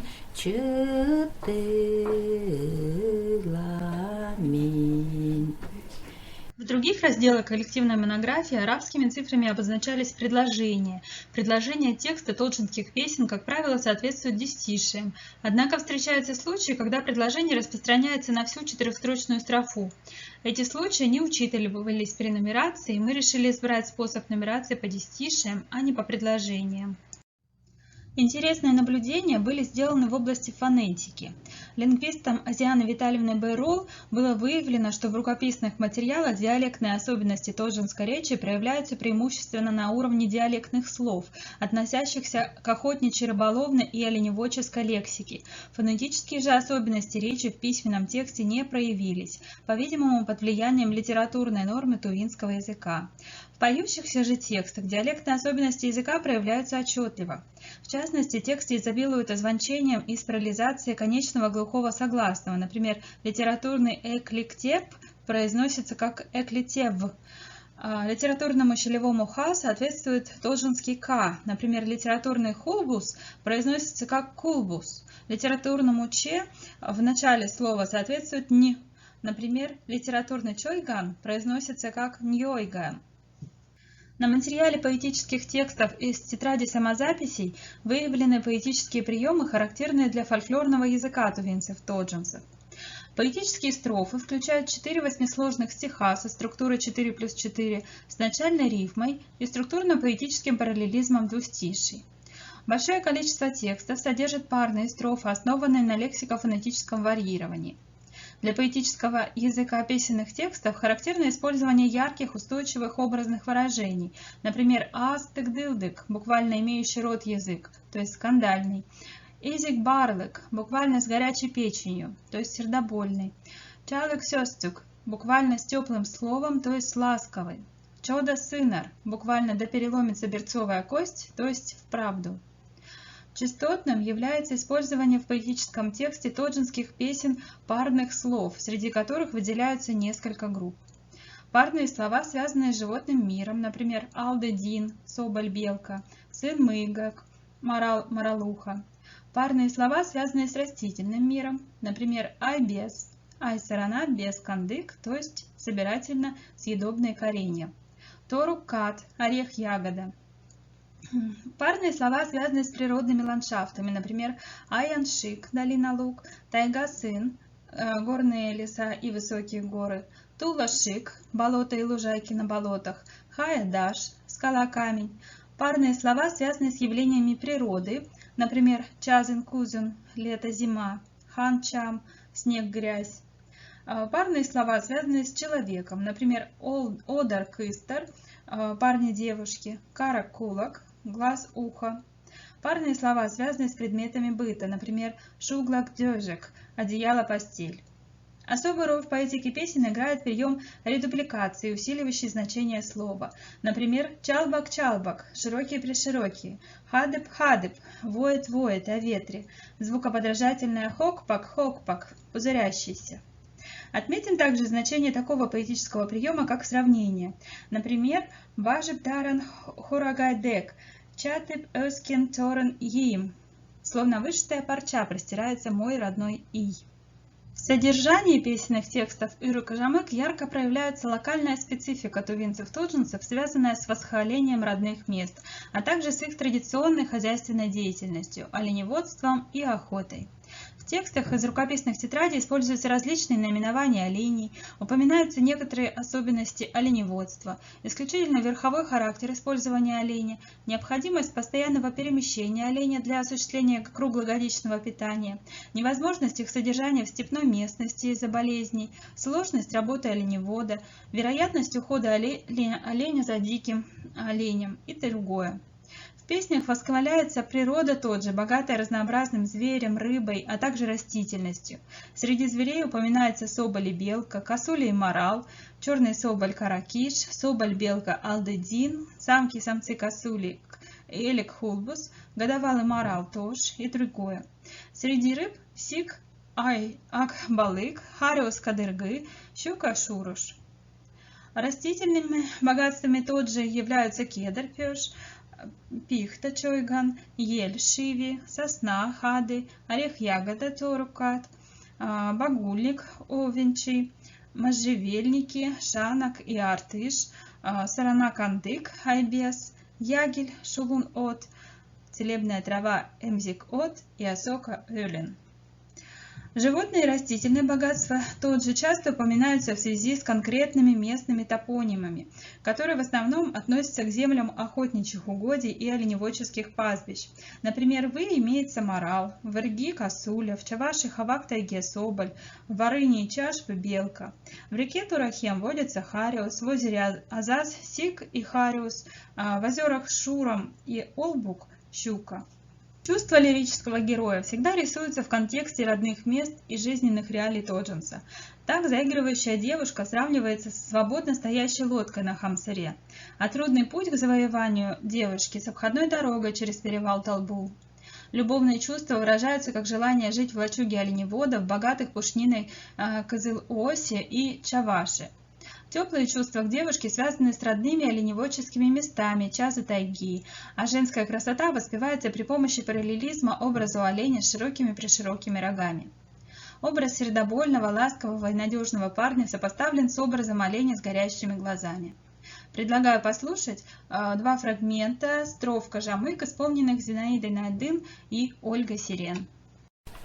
자즈 따위가 오동 노땅 짤박짤박 자르라름 자라스카라 맹해심 자즈 따위가 죽두인 이니가라 도두랑남 입이 많은 단자라 이지바르 저르세시 이대게지 도주올도.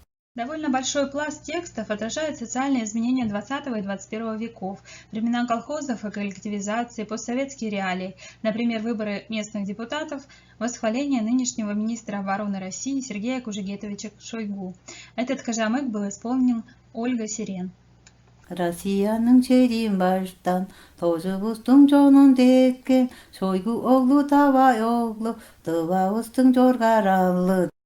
При изучении аудиозаписи песен, исполненных по тетрадям-самозаписям, выявилось, что певцы пользовались рукописными текстами довольно свободно. Последовательность строф текста и звучащего произведения в большинстве случаев не совпадает, могут добавляться или варьироваться различные элементы пропеваемого текста.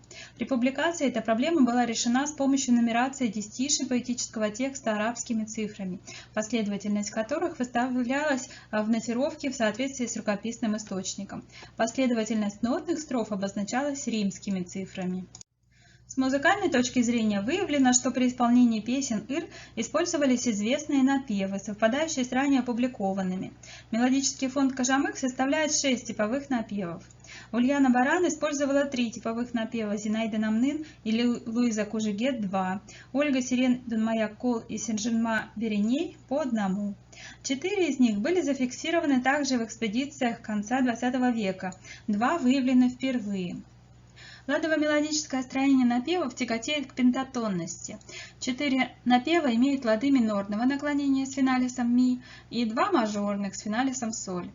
Отметим, что среди звукорядов ангиметонной структуры отсутствуют звукоряды со ступенью до диез, распространенные в напевах кажамык конца XX века. Кроме того, в звукоряды начинают проникать диатонические гемитонные структуры. Итак, тексты, зафиксированные в 2017 году в виде рукописи и аудиозаписи, представляют собой временной срез песенной традиции тувинцев-тодженцев. В результате ее сравнения с традицией конца XX века стало очевидно, что даже в пределах одного поколения носителей происходит изменение тематики текстов и некоторых черт музыкальной стилистики.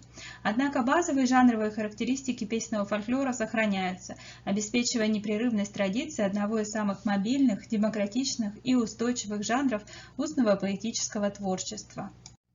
В заключение мне бы хотелось сказать о портале «Тексты в этнической культуре народов Сибирско-Дальневосточного региона», расположенном на официальном сайте Института филологии СУРАН. На обложке книги размещен QR-код для перехода на этот портал. Всего по тувинцам-тодженцам размещено около 50 текстов, содержащих 201 песенную строфу и записанных от 22 носителей традиции.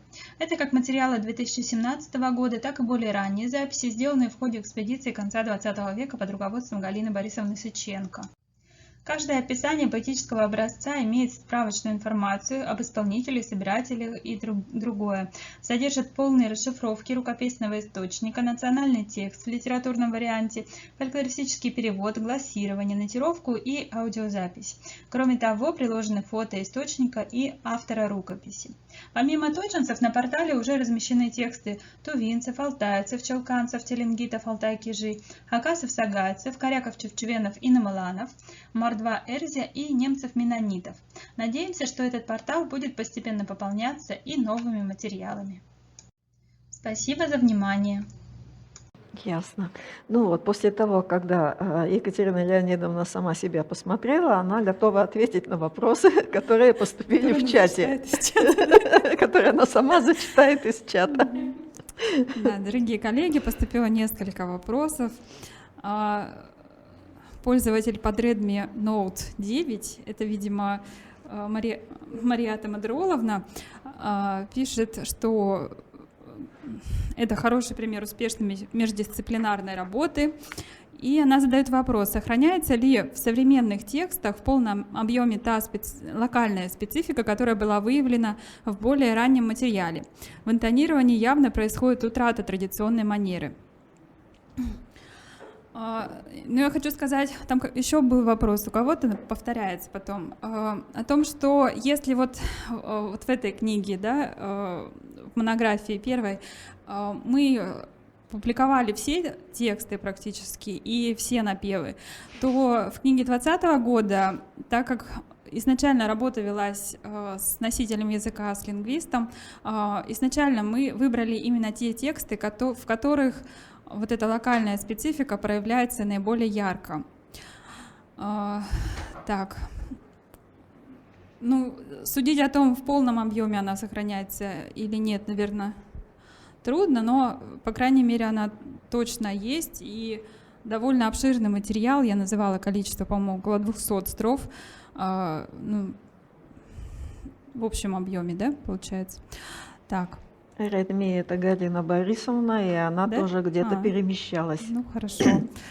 Так. Вот она машет нам рукой. Хорошо. Так, планируется ли публикация остальных песен из рукописных песенников, спрашивает Ольга Новикова. Ну, вообще, эту монографию мы осуществили в рамках проекта по гранту РНФ, где мы публиковали как раз рукописные источники разных народов, и вот этот комплексный подход был, ну, как бы осуществлен на материале вот тодженцев и мордвы Эрзя, кажется, только, да? Мордвы Эрзя. Вот, ну, в настоящее время мы работаем над другими задачами, мы готовим тома серии, поэтому, если бы продолжился грант, наверное, мы бы что-то сделали, но не знаю, будет ли как бы дальше в этом направлении работа. Так, насколько песенники разных исполнителей пересекаются? Велик ли общий фонд песен? Да, действительно, тексты некоторые повторяются, и это и как бы и плюс, и минус, потому что не всегда это точные повторы, есть варианты, есть что сравнивать, и также при исполнении эти тексты пропевались тоже по-другому, даже. И, кстати, хочу отметить, что все варианты, все ссылки на ранее опубликованные источники этих текстов даны в сносках в этой книге. Так, велик ли общий фонд песен? Ну, если честно, мы не считали количество текстов в песенниках, но они довольно, я думаю, большие. Так, песни каких жанров в песенниках преобладает?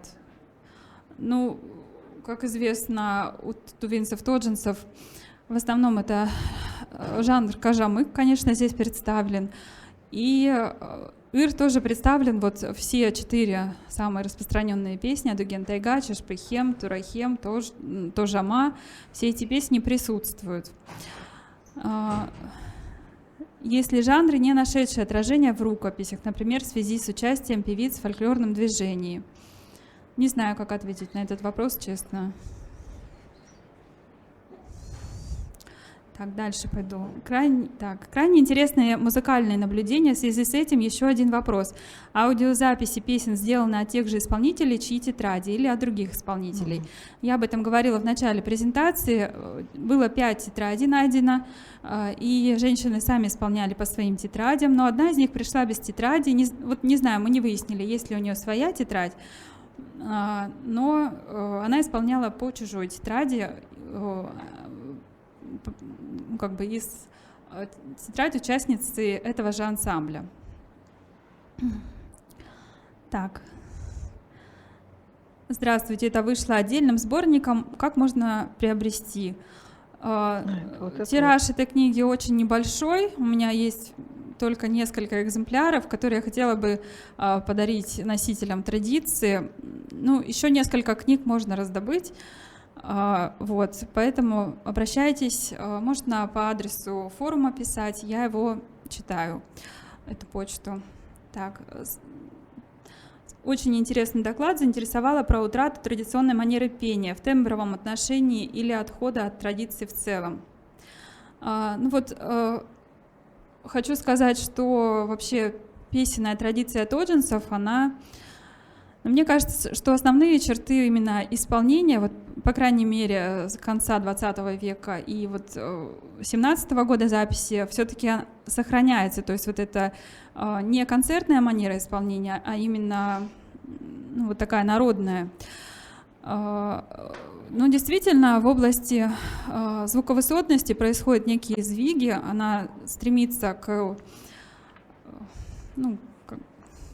звукоряду, да, вот этому пентатонному, потом уже добавляются диатонические какие-то элементы, и вот этот самый яркий звукоряд, который ми, соль, ля, си, до диез, с тритоном, с целотоновой последовательностью, он уходит, по крайней мере, вот в репертуаре этих исполнителей. Говорили про типовые формулы, сколько их. В своем докладе я уже не стала подробно описывать музыкальные закономерности тоджинских песен, поскольку это изложено в монографии. Но в Кажамык у тоджинцев зафиксировано 4 ритмических типа, и в принципе это сохраняется. А каждая ыр исполняется на собственный слогоритмический тип. Так, все вопросы или еще что-то есть? Все, да? Все, вроде бы как. Замечательно. Значит, благодарим Екатерину Леонидовну. Должна сказать, что вот мы тоже постоянно выспрашиваем последние, лет 10-15 по поводу рукописных сборников, да, вот этих вот записей своих песен исполнителями, что помогает репертуар выяснить, вообще, что они знают, помогает получить информацию. Просто по песням иногда идем и спрашиваем: так, эту песню сейчас поете? Нет, не поем. Когда пели? Значит, какие-то исторические пласты можно вытащить, да, иногда можно выяснить, откуда вот эту вот песню, потому что они иногда, бывает, записывают песню не ту, которую они постоянно поют, а ту, которую они услышали, и вот она им понравилась, они ее записали, а в репертуаре ее нет, да, то есть там как-то много интересного возникает. И вторая проблема, мне тоже очень понравилось то, как вы поработали с лингвистом, какие вы предлагаете новые экспериментальные записи, подтекстовки, да, это мне очень интересно, потому что всегда тоже мучаюсь, как это должно быть. Вообще, это можно ли найти какой-то такой наилучший способ подтекстовки, да, чтобы вроде бы и против каких-то норм более такой литературной записи, чтобы она была более понятной, и с другой стороны фонетику отразить, как это делается, да. Поэтому очень интересные у вас находки, желаем успехов. Еще можно тут вопрос? Да, еще вопрос. По поводу фонетической расшифровки, конечно, идеальный вариант был бы работать с филологом, да, который мог бы сделать эту фонетическую расшифровку. Но в этом проекте не удалось эту работу сделать, поэтому мы сделали, я сделала простейшую фонетическую расшифровку, как мне подсказали наши фонетисты. Так. И еще был вопрос, что за монография. Голубенькая монография, которая стоит, и там книга подготовлена по материалом диссертации кандидатской моей, которую я выполняла в Новосибирской консерватории под руководством Галины Борисовны Сыченко. Ну, а вот эта книга, она уже сделана вот в прошлом году, мы ее выпустили. Там несколько народов, по нескольким народам она сделана, то есть там раздел потодженцев, но весьма внушительный, по-моему, около 100 страниц занимает. Мгм. Так, всего доброго. Значит, Екатерине Леонидовне, она приступает к своим основным обязанностям. Так, Михаил Георгиевич, ой, Григорьевич, что-то я это самое. Да, Михаил нет? Григорьевич, у вас есть вопрос? Давно, но я не могу пробиться сквозь ряд письменных вопросов. Ну так меня слышно, да? Слышно, слышно. Ну, слава богу, наконец-то. Вот у Кати очень хорошая, очень надежная работа. Спасибо, я с этой книгой знаком, и там масса интересного. Но меня вот заинтересовала одна вещь, и в устном вопросе тоже прозвучала. О том, что пентатонические ангеметонные звукоряды проникает гемитоника, как было сказано, лучше говорить диатоника. Вот, по моим наблюдениям, вот, у волжских народов в ангеметонные звукоряды ничего не проникает в таком старом фонде песен, а в новых, пожалуйста, все что угодно может быть. Как у тувинцев обстоит дело? Меняются сами мелодии или новые возникают? На самом деле по-разному бывает, поскольку это явление еще не такое массовое, то есть это буквально единичные образцы в наших коллекциях. Ну, там по-разному бывает. Бывает и в традиционные вот напевы, бывает и в какие-то индивидуальные напевы, еще пока трудно их как-то определить, куда отнести, к какой группе. Ну и, конечно же, в авторской песне тоже это присутствует. А в классическом фонде, таком аутентичном, пока живет национальная традиция, по моим наблюдениям, звукоряд живет тоже, потому что это система мышления музыкального. Вот мне интересно все-таки разобраться с тувинцами. Но я думаю, что мы еще посмотрим. А ваш материал я, конечно, хорошо изучил. И он полностью, даже вот звуковые примеры звучали, то, что я вчера показывал. Вы, наверное, заметили. Точно та же самая формула. Спасибо. Спасибо. Ладно, переходим к следующему выступлению. Я уже вижу, появилась Канол Айланма Хамушкуевна. Значит, это у нас кандидат искусствоведения, директор Кызыльского колледжа искусств имени Чергал-Оола. Тема выступления – локальная специфика песенной традиции эрзинцев Тувы. Слушаем вас внимательно. Добрый день всем. Очень рада видеть, слышать всех родных. Добрый день, родной Новосибирск. И разрешите сейчас сразу, значит, презентацию включу. И огромное спасибо организаторам, что мой доклад выставили после Екатерины Тирон, потому что локальную специфику я сейчас как раз-таки буду сравнивать с песенной традицией тувинцев-тоджинцев. Традиционная культура тувинцев уже фиксируется и изучается давно, более 100 лет. Как известно, региональная локальная проблематика в настоящее время является одной из самых важных в российском этномузыкознании. Сегодня ведется исследование по горловому пению, да, по хамею, но есть, помимо горлового пения, тувинская культура еще включает множество других вокальных и инструментальных традиций и содержатся в трудах, значит, презентация видно, да?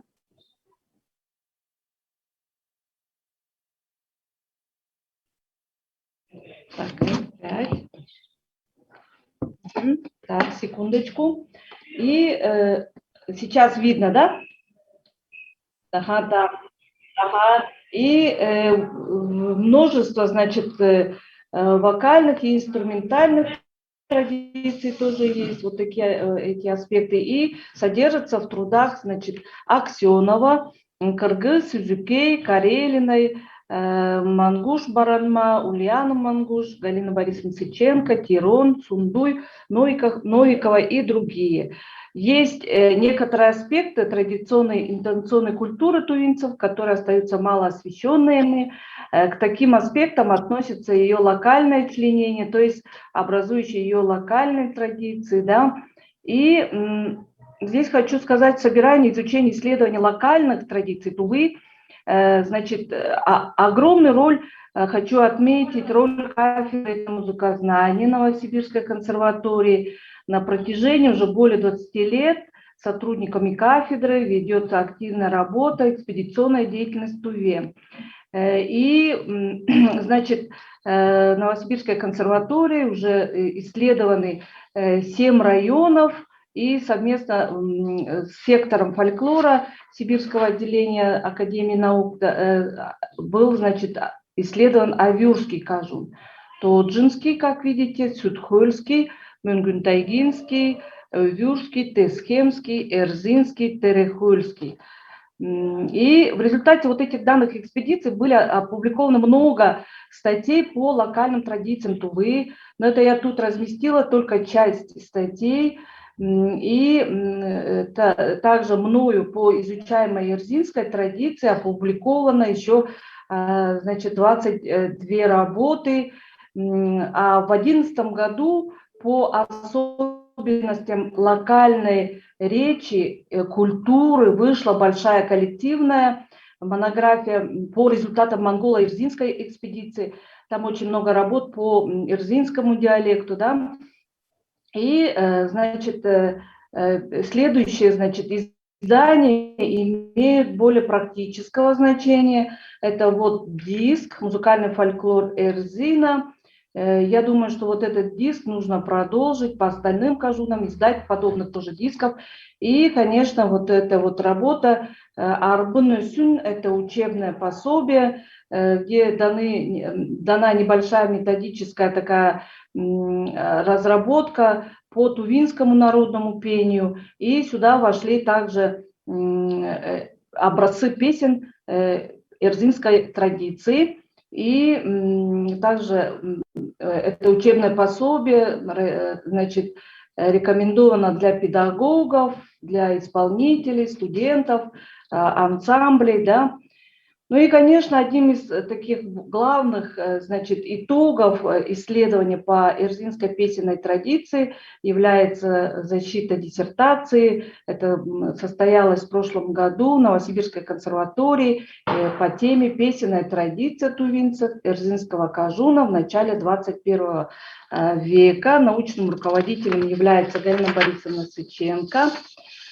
И перейду непосредственно к своей тематике, локальной специфике эрзинского кажуна и, естественно, проведу в своем докладе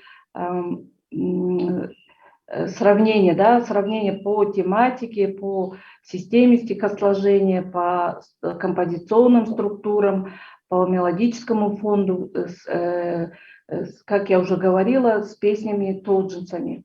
Так, ну, эрзинский кажун находится на юго-восточной части Тувы, как видите на карте, и центром является Эрзин. И значит, населенные 6 сунонов: Нарын, Мюрен, Пайдак, Булумбажи и Катчик. В настоящее время здесь проживает около 9, значит, тысяч человек. И на карте здесь представлены, значит, расселение 4 родовых групп аймаков эрзинских тувинцев. Это сояны, кыргызы, чоуды и иргиты. Общение в быту происходит на тувинском и монгольском языках, а в самом отдаленном Катчик практически преимущественно по-монгольски. Лингвистическая специфика эрзинцев, обусловленная исторической близостью с монголами, это тоже проявилось в локальной специфике музыкального фольклора. Песенная традиция в настоящий момент является хорошо сохранившейся частью и занимает доминирующее положение в интонационной культуре. Материалом для исследований стали 124 песенных образца, отобранных в 2 экспедициях в 2005 и 2007 годах под руководством Галины Борисовны Сыченко. И нами более так подробно проанализированы основные параметры организации эрзинской традиции, таких как закономерности строения стиха во взаимосвязи с особенностями распева песенного текста, с логоритмических, ладозвукорядных, ладофункциональной организации песни. И впервые дана характеристика типологическим портретам народных исполнителей. Кроме этого, я, как уже говорила, вот нами выбрана локальная традиция тувинцев-тоджинцев, ранее описанная, изученная по близкой методике исследований Екатерины Тирон. И здесь нужно сказать, что нам, конечно, повезло в плане, что было отдельное это исследование по северо-восточным тувинцам. И такое вот сравнение подобных традиций примерно в одном синхронном срезе позволяет решить задачи реального исследования вообще тувинской культуры в целом. И в системе интонационной культуры тувинцев и эрзинцев значит, выделяются нарративная, повествовательная, обрядовая, трудовая, лирическая, жанровые сферы. Песенная традиция относится к лирической сфере, кроме этого к лирике относится и инструментальное, горловое пение, и колыбельные песни, пейры. Они занимают промежуточное положение между лирической и обрядовой. В песенной традиции, как и тувы, в целом функционируют 2 основных жанра – ырлар и кажамыктар. Данная жанрово-терминологическая позиция ыр-кажамык релевантна и для песенной традиции тоджинцев. Однако ее концептуальное осмысление верзинской традиции довольно сложно и определяется несколькими факторами. И в результате носителями выделены следующие признаки. Это, значит, первый признак – это жанр, кожамык-ыр. Второй – этнотерриториальная принадлежность. Так, исполнителями выделяются местные эрзинские, общетувинские и монгольские песни. И третий признак – это во всех жанровых группах зафиксированы как народные, так и авторские песни. Подавляющее большинство жанра кажамык относится к местным. Также они могут определяться как родовые. Например, кажамык Аймака Иргитов, Аймака Саянов, да, и так далее. В кажамык отражена традиционная жизнь во всех ее проявлениях, аспектах. Это любовной, шуточной тематики. Важнейшим является тема малой родины. Сакральная тематика связана с традиционной обрядностью, почитание родовых мест, тема родственных связей и этнородовых отношений, тема брака. К числу местных ырлар отнесены 3 песни всего: Самагалтай, Улан-Бура и Чинсюртучленин ырзы. Первые 2 песни Самагалтай и Улан-Бура можно отнести с группой кажамык, о родных местах воспеваются в этих 2 песнях, а третья же информантами рассматривается как историческая. Для обозначения монгольских песен используется термин мол-ырлар. И там, значит, тематика тоже лирика созерцательного характера. И у них, значит, тема родных мест подается в особом месте, в особом нехарактерном для тувинских песен ключе. В них ярко звучит мотивы тоски по родным местам и невозможности вернуться. Интонационно-мелодический анализ эрзинских монгольских песен показывает обособленность данного пласта, и для них характерны широкообъемные ладозвукоряды. В мелодике часто встречаются скачки на широкие интервалы, И монгольские песни, несмотря их на немногочисленность, составляют важный пласт песенной культуры. Если сравнивать с тоджинской, с образно-поэтическими сферами, для тоджинцев в Ырлар преобладает тема родного края, кожамык тоже любовная, и это родовая тематика, а у эрзинцев воспевание малой родины находится на первых местах именно в жанре ыр. И в обеих локальных традициях значимым является взаимоотношение человека с его родными и также жителями других районов. Что касается системы стихосложения, в основе песенных текстов лежит силлабическая система стихосложения. Наблюдается приоритет восьмисложника 4+4. По композиционному строению, значит, выявлено очень такое вот разнообразие, 33 разновидностей, и статистически, как показано в таблице, наиболее значимым является 1, 2, 3, 4 строфные композиции. И если сравнить с тоджинской традицией, наглядно демонстрирует как и сходство, так и локальные отличия.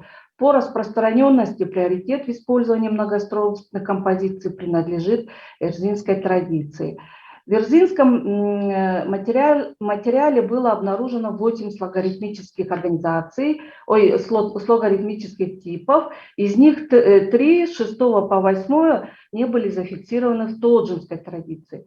В целом временные параметры эрзинской традиции близки к тоджинской лишь части, относящихся к кожамык, хотя здесь между ними имеется существенное различие. Поэтому ырлар эрзинцев и тоджинцев организованы по-разному и практически не имеют пересечений. В ходе анализа мелодического фонда кожамык двух традиций выявлено всего 33 напевов. 22 в эрзинской традиции, в тоджинской традиции 19. Только 8 напевов являются общими. Эти напевы относятся к числу наиболее таким распространенным, известных не только в данных традициях, но и по всей Туве. Эти напевы количественно преобладают в обеих традициях, так что основа их мелодического репертуара является общей. Тем не менее, больше процент мелодического фонда двух традиций не совпадает. Наличие значительного числа несовпадающих напевов 14 в эрзинской и 11 в тоджинской говорит о том, что в каждой из традиций имеется свой оригинальный мелодический репертуар. И в заключение можно сделать следующие выводы. Песенная традиция тувинцев Эрзина органично сочетаются общетувинские и местные черты. Через сравнение с тоджинской традицией было показано, что она обладает чертами самобытности, как в концептуально-эстетическом, жанровом, так и музыкальном стилистическом аспектах. На формирование данной традиции оказала, конечно, влияние близость Монголии, и песни на монгольском языке все еще исполняются местными певцами и имеют большое этнокультурное значение. Но в дальнейшем необходимо расширение сравнительных исследований тувинской песенной культуры в синхронном уровне. Собственно, эрзинская традиция должна быть более глубоко исследована, и ее дальнейшее изучение должно стать сопоставлением мол-ырлар с песенным репертуаром родственных групп монгольских тувинцев. Ну и, конечно, из собранных материалов, экспедиционных материалов нужно, значит, это тоже проделать огромную работу, и, конечно, остальные районы тоже следует собрать материалы по другим районам. Но это следующая задача по изучению локальных традиций. У меня все. Спасибо, Айланма Хамушкуевна, за интересное выступление, за хорошую презентацию, красивые картинки, за вот верблюдиков тут таких совершенно замечательных. Верблюды у нас только в Эрзинском Кажуне. Вот. Да. Они к вам, видимо, из Монголии прибежали. Да. А вот у меня как раз вот с этим вот вопрос. Вот на самом юге находится ваш Кажун, который вы изучаете, да? И вот в этих таблицах, когда вот вы указываете количество типовых напевов, там только тувинские напевы, да? То есть монгольские там не учитываются. Да. Я в данном докладе показала только вот тувинские эти напевы. То есть получается, что у них еще есть плюс монгольские, да? Да. Угу. Ясно. Так, есть ли еще вопросы? Очные, неочные? Что-то чат у нас затих. Все устали, наверное, слушать. Ладно, тогда это самое спасибо. Из зала? Да, вот Галина Евлампиевна пошла задавать вопрос.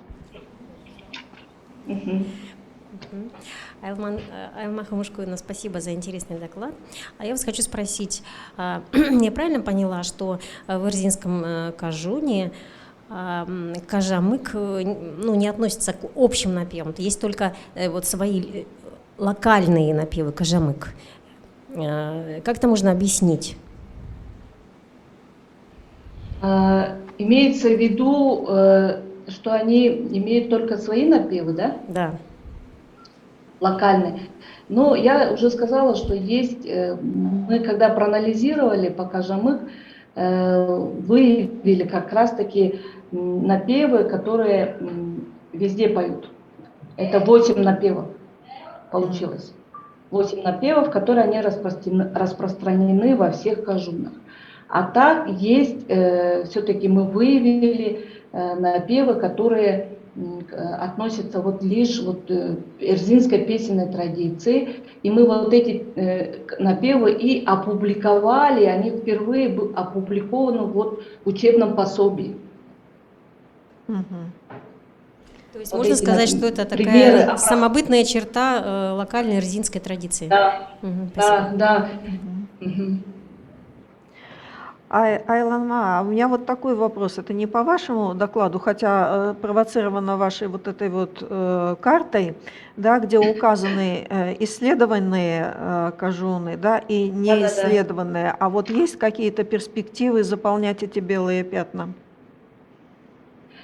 Вот и я в конце и озвучила, что сейчас задача наша, чтобы все красные зоны стали, они должны быть исследованы. У меня там просто красными отмечены те районы, кажуны, которые уже проведены исследования. Но я считаю, что все равно нужно проводить вот эти на современном этапе, собирать вот этот материал нужно.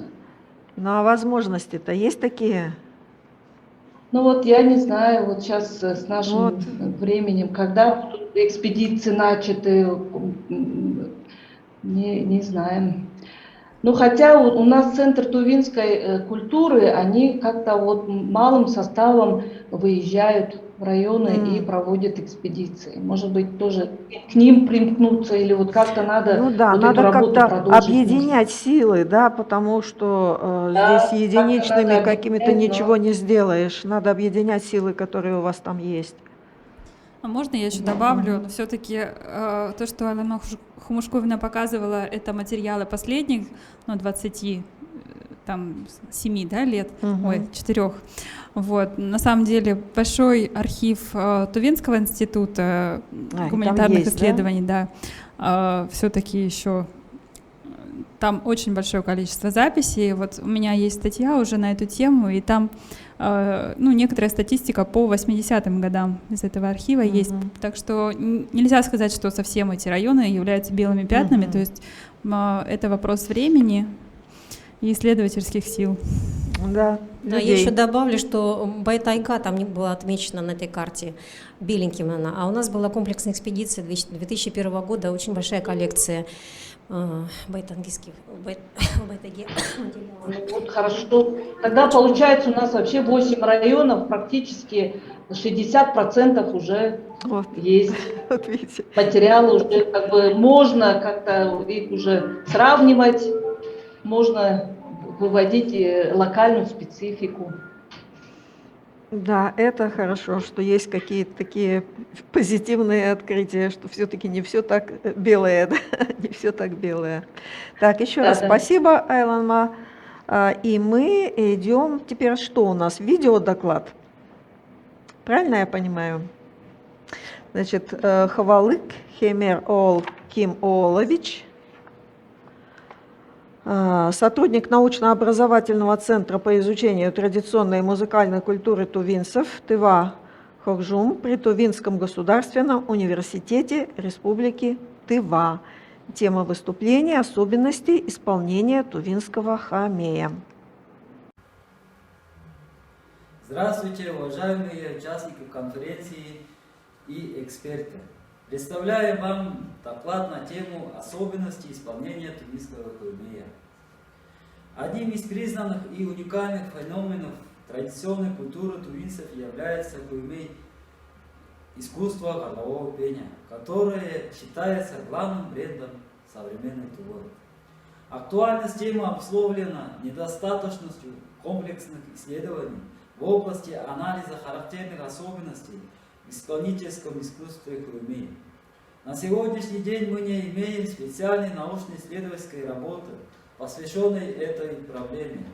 Тем не менее, хочется отметить, что отсутствует работа, написанные самими исполнителями хамеджи. Мы считаем, что такая работа будет весьма интересной, основанной на саморефлексии и синтезе теории и практики. Поможет раскрыть более интересные и глубокие аспекты изучаемого нами культурно-исторического феномена в каком-то смысле изнутри. История изучения хамея начинается в конце XIX века. Для исследования нашего края приезжали такие ученые, как Петр Евгеньевич Островских в 1897 году,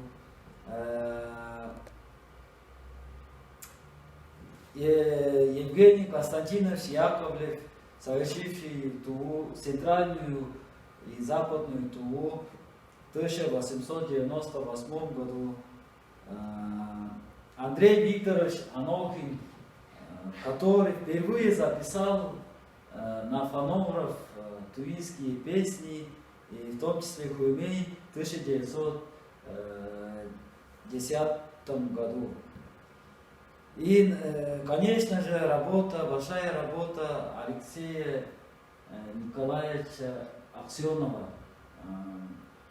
Он в 1964 году выпустил свою монографию «Тувинская народная музыка», в котором совершена первая попытка полного объяснения тувинского хамея как культурного феномена, предварительная классификация и описание 4 стилей горлового пения. Это каргара, парбанадыр, сагат и зенгелер. Наша ученая Зоя Кыргызовна в своей монографии тувинского горлового пения даны характеристики 5 стилей. Это хамей, сагат, каргара, парбанадыр и зенгелер. Основываясь на эти виды, мы выделяем не 5 видов, а 6 основных видов.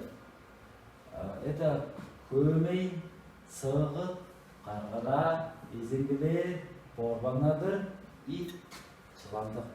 Почему именно мы считаем этих видов основным? Потому что наши исполнители чаще всего используют в своем репертуаре. Так, сейчас разрешите исполнить основной, можно сказать, праотцом туистского хорового пения, это основной вид хуймей.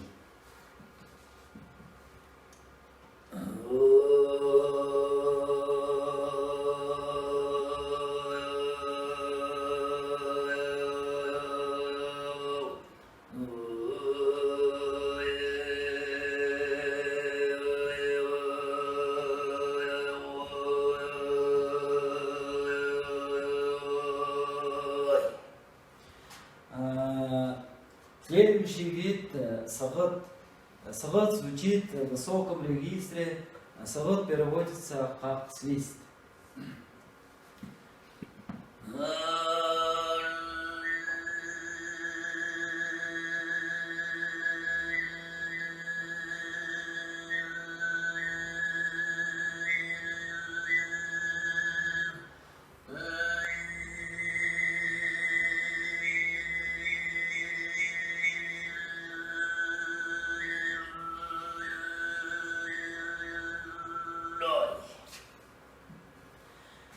Следующий вид звучит в среднем и низком регистре. Когда ротоглоточный канал широко открыт, происходит сильное сужение между спинкой языка и задней стенкой глотки.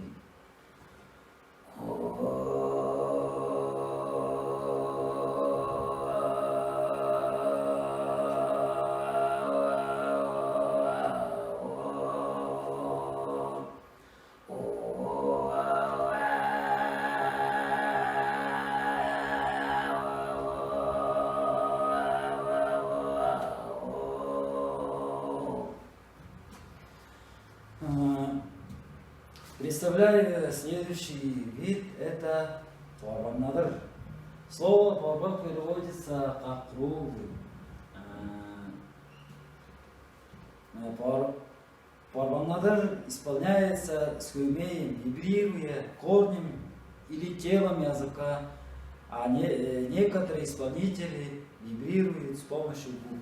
Сначала я попробую с телом и кончиком языка.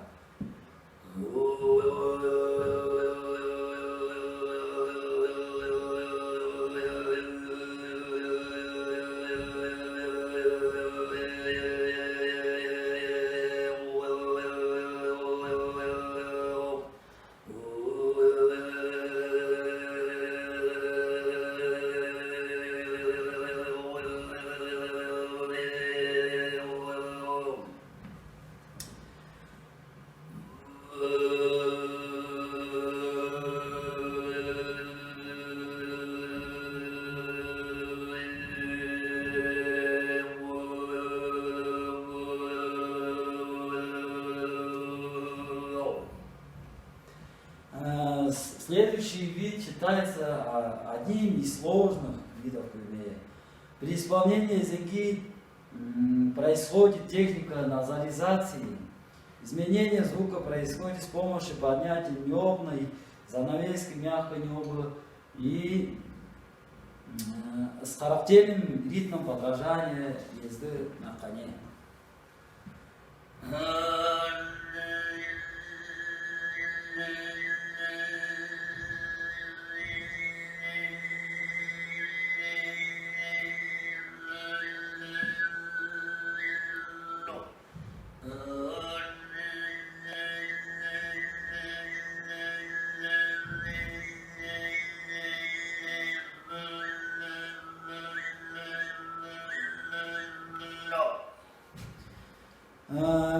Шестой вид – это вид чалантык. Исполняется как цыгыт с каргырой, которым основным источником звука идет аргыра.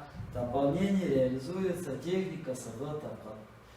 Язык кипиряется в верхнюю небо рта и воспроизводится необычным звуком.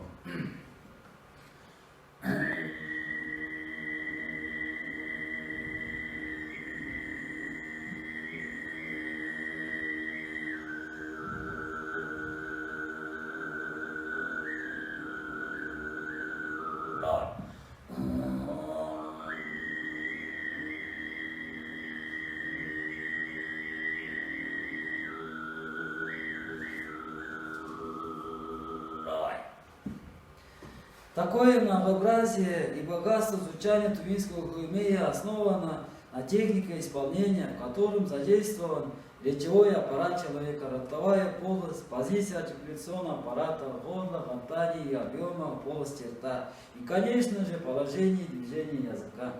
Поэтому особенности изучения этого искусства тесно связаны с фонетической характеристикой тувинского языка, где для формирования мелодий большое значение имеют такие фонемы, как ы. Наши лингвисты исследовали наших исполнителей хуймея, они считают, что для звукоизвлечения хуймея очень помогает наш язык. А сейчас я попробую переход с этими фонемами.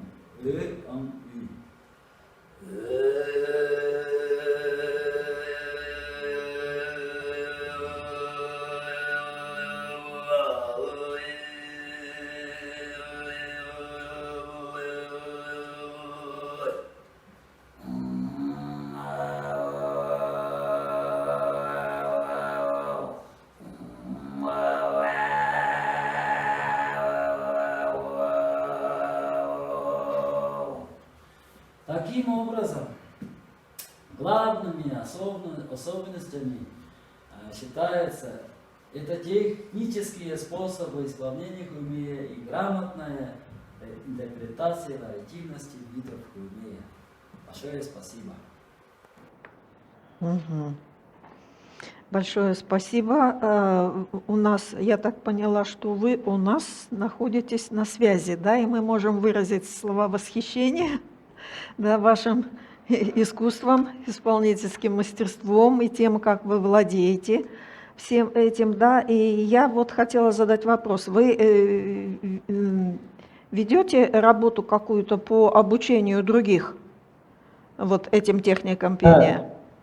И тогда Да, вот... я преподаю в педагогическом колледже именно по традиционной музыке, по инструментам и по горловому пению.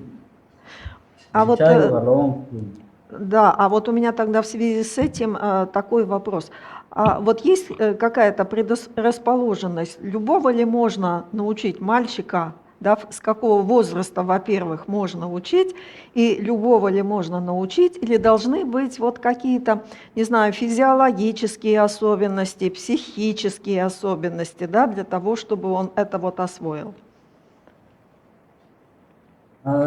Ну, как сказать, я уже преподаю это искусство уже почти 10 лет. Обучал детей с 5 лет, 6 лет. Но это от старания зависит от ребенка. И потом, как сказать, обучать можно всех, кто захочет, у кого есть старание. И ну, в основном всех можно обучить. Ага, то есть вот вы не видите каких-то, ну, то, что это нельзя, да, вот преград для этого. Ну вот мы тут вот сидим, и когда мы на вас смотрели, нам тоже захотелось научиться. Учите только мальчиков? Могу мастер-класс, как-нибудь, если такой конференция или мастер-класс будет, могу показать и обучить своих же коллег, можно так сказать. Мы учтем ваше предложение при организации третьего форума. Точно. Точно, мастер-класс устроим. Есть ли вопросы в чате? Ну, спасибо вам большое. В чате у нас только восхищение. А и есть там кто-то... Вопрос можно задать? Да, можно, конечно. А Татьяна Владимировна, да? Да, я к докладчику, да? Эмир Олкимолович, можно вас спросить? Вот вы сказали, что преподаете в музыкальном училище. Это как факультатив идет? Или вы выпускаете прямо исполнителей, которые получают квалификацию, вот я боюсь ошибиться, народного исполнителя или как? Или это просто в качестве дополнительной дисциплины, что они могут Да, подойти, обучиться это практике? именно по специальности дополнительного образования традиционной музыки нашей культуры. Как бы, А в обучаем дипломе что написано? Какая специальность у них? педагог дополнительного образования Мгм. музыкальной деятельности в области тувинской культуры. Мгм. А вот вы не думали о том, что вот ваш хомей, да, можно, может быть, пособие написать или программу разработать, чтобы вы уже могли выпускать концертных исполнителей в данном направлении? Этот вопрос, Это насколько видите, вопрос интересный? большое спасибо за вопрос. Этот вопрос самый актуальный считается, что у нас до сих пор как бы не разработана общая методика по обучению хумею. Так что нам, мастерам и с учеными вместе надо разработать методику именно по обучению хумею. Уже пришло время. Мгм. То есть Хорошо, есть какие-то... спасибо. Мгм. Так, и вопросы еще есть?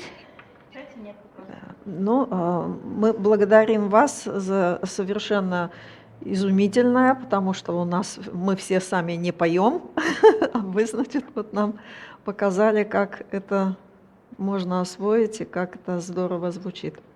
Спасибо. Значит, еще следующий вопрос у нас тоже, вернее, доклад тоже у нас в записи. Значит, Бадырги Марьята Маадыр Ооловна. Так, это у нас... Что-то всех теряю. Так, замдиректора Государственного бюджетного учреждения Республики Тыва, Международная академия Хамей. Значит, тема выступления «Характер, мелодика, текстовый зачин тувинского хамея». Ну вот у нас был мастер-класс, да, теперь мы продолжаем теория.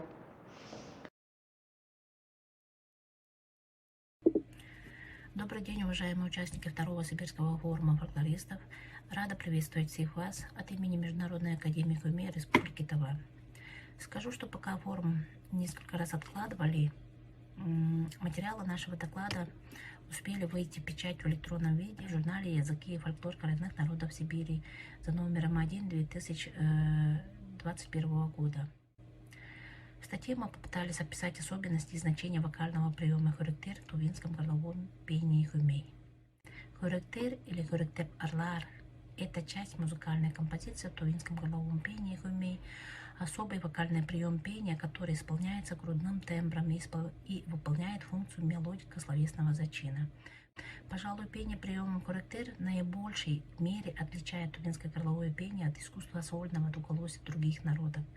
Термин характер с тувинского буквально переводится как «петь грудью». Вопрос о структуре тувинского хамея затрагивает советский музыковед, композитор Алексей Николаевич Аксенов в своей монографии «Тувинская народная музыка», и он впервые вводит термины «зачинная мелодическая речитация» и «двуголосный эпизод», представляющие разделы тувинского хамея. Однако в данной монографии термин характер, как и термин хумей, не встречается, а мелодика текстовой зачин тувинского хамея обозначается то псалмодийным речитированием слов песни, то одноголосной в низком регистре особой мелодии речитативного характера со словами, то зачинной мелодии речитации, мелодической речитации в регистре и тембре опорного звука. Все эти характеристики, по сути, описывают характер в нынешнем понимании. Для тувинца настолько естественно и привычно пение приемом характер арлар, что он не мог не получить специального названия. По нашему мнению, лет 50-60 назад он мог носить название хумей, а с вмешательством науки в процессе описания учеными, не носителями языка, мог и переименоваться в силу недостаточных разъяснений информантов. Мы предполагаем, что в то время, когда музыковед проводил исследования, по-видимому, термин характер еще не использовался, а соответствующее понятие носило другое название. Это название хуюмей. Мелодика текстовой зачин пения грудью с зажатыми мышцами диафрагмы впоследствии стал называться хоректир. Понятие хоректир не упоминается и в коллективном исследовании Дмитриева, Чернова, Маслова, которые, описывая структуру произведений, исполненных горловым пением, выделяют две части. Первая часть – это частушка с текстом, и вторая часть – это дуголосная фонация. По всей видимости, когда они пишут о первой части, речь идет о хоректир, поскольку хоректир представляет словесный зачин с определенной мелодией, либо речитативного характера, либо с мелодией известных припевок Кожемактар. Надо сказать, что в современных исследованиях тувинского горлового пения при описании приема хоректир авторы также не всегда используют данный термин. Впервые термин хоректир мы встречаем в тексте аннотации к пластинке фирмы «Мелодия. Тувинский фольклор» 1981 года, который был составлен этномузыковедом и композитором Игорем Богдановым. Он хоректир определяет как гортанное безобертонное пение. На экране вы увидите цитату из его текста аннотации. Хоректир, вот, пение грудью, как он характеризует. Богданов хоректир описывает как термин, недавно появившийся, причем не самостоятельно, а обязательно связкой с определенным стилем. Сагат хоректир, эзенгелер хоректир, көмбей хоректир, каргра хоректир, парбангнадар хоректир. Богданов пишет, что все стили, субстили и разновидности горлового пения, в том числе вид и стиль хорек бле р, впервые выявлено и зафиксировано выдающимся комеже Хунаштаролом Оржаком. Таким образом, термин хоректир был подсказан Богданову комеистом Хунаштаролом Оржаком.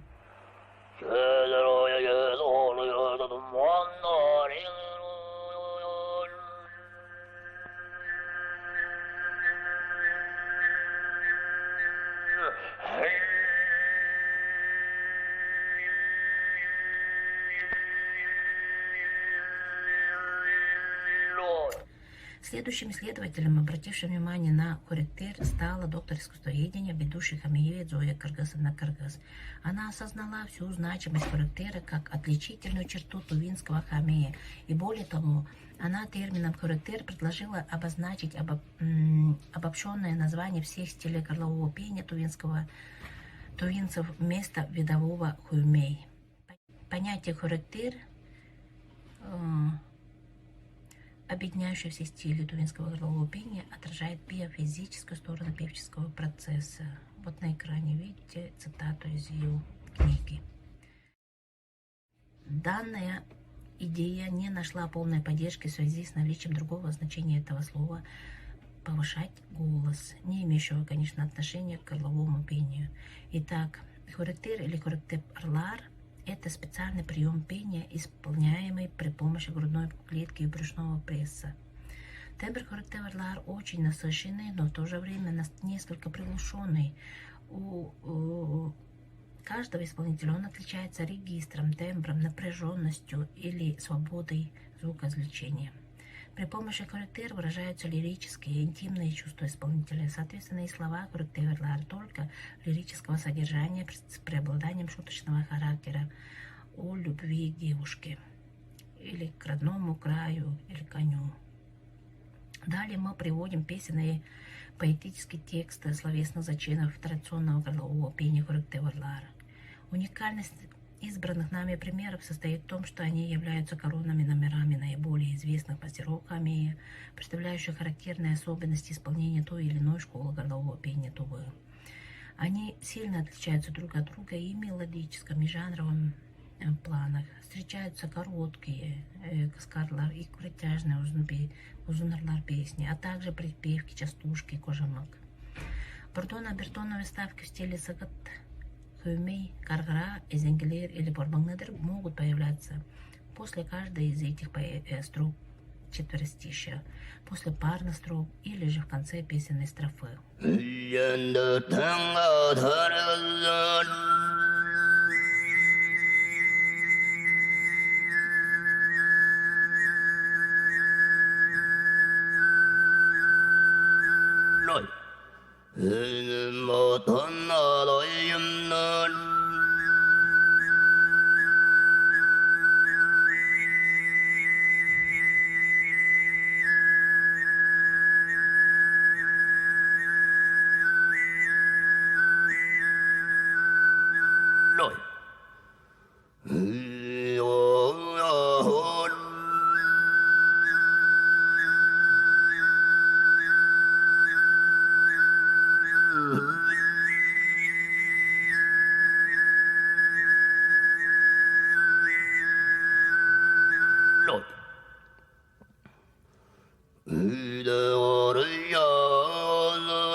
좀 어떤 여름날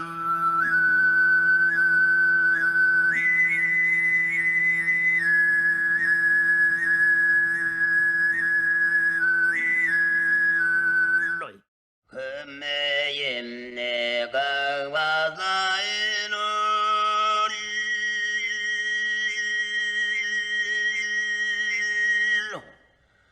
흔히 집에 샤다가 남물로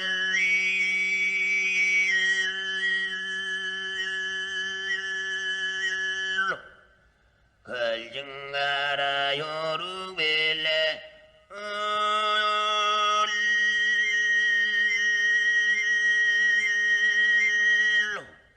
그래질 자다가 남물로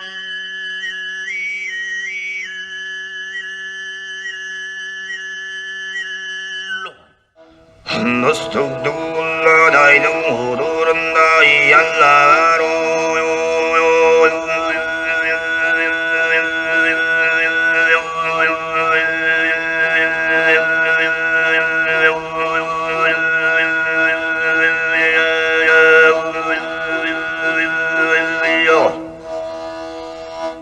그 성가라의 인간이는 올라나이다 들어갈라로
О значимости органа груди в исполнительстве хомея говорят также слова текстов зачинов хомея, которые часто встречаются в репертуаре хомейжи. Чаңқыз боттың хүңнін жазар, чадағандық едер көрейм. Эрлі боттың хүңнін жазар, эдіскідек едер көрейм.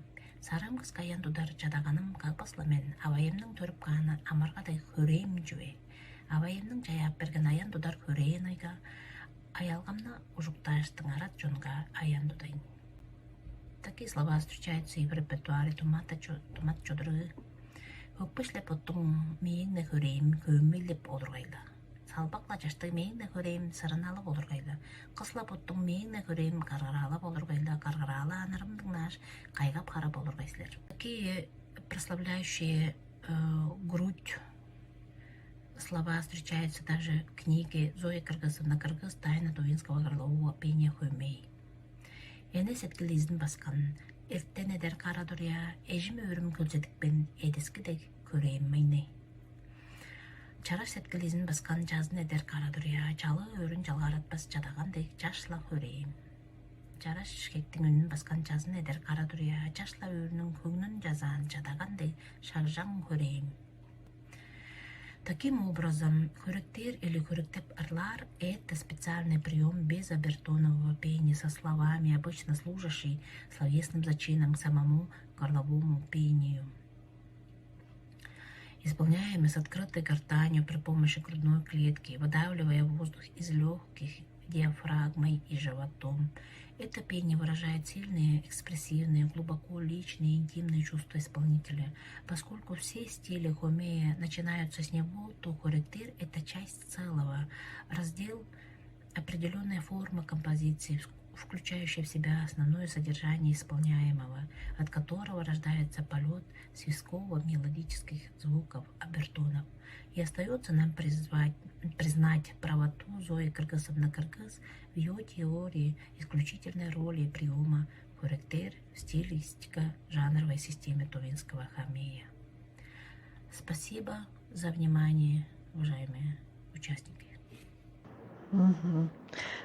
Так, спасибо, Марьята Мадыр Оловна, вот по видеодокладу. Ну и мы видим, что Марьята у нас есть, да, в чате, да, поэтому можно задать вопросы, какие уже у кого сформировались вопросы.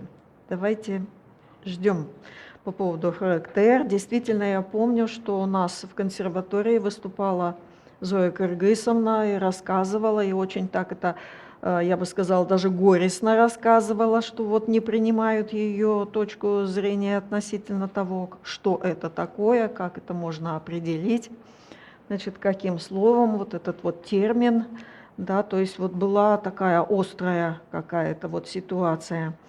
Значит, у меня вот вопрос такой, тут ведь очень разного объема бывает вот этот мелодико-текстовый зачин, да, то есть он может быть совсем коротенький, а может быть довольно длинный. Вот это как-то связано с разными стилями горлового пения? Или это только зависит от, как сказать, от ну, творческой индивидуальности исполнителя?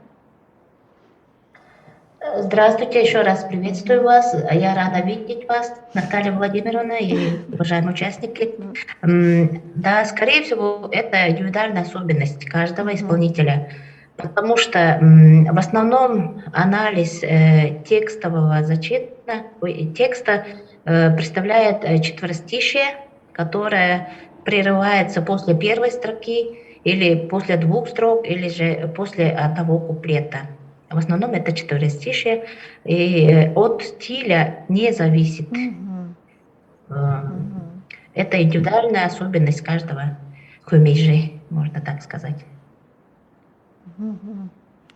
Очень интересно. Так, народ, просыпайся, а то мы заслушались. Можно дополнить вот насчет зачинов. Вы, наверное, говорили насчет коротких зачинов и длинных, да? Да. Короткие зачины бывают такие, что увояй, вот такие, да? Зачины бывают. Да, это такого тоже плана может быть. Ну, и дембелдей, вот такие тоже есть зачины. Да. Хуректир несет в основном нагрузку, смысловую нагрузку. Ну, текстовую, да, произнесение текста. Да, текстовую, да, да.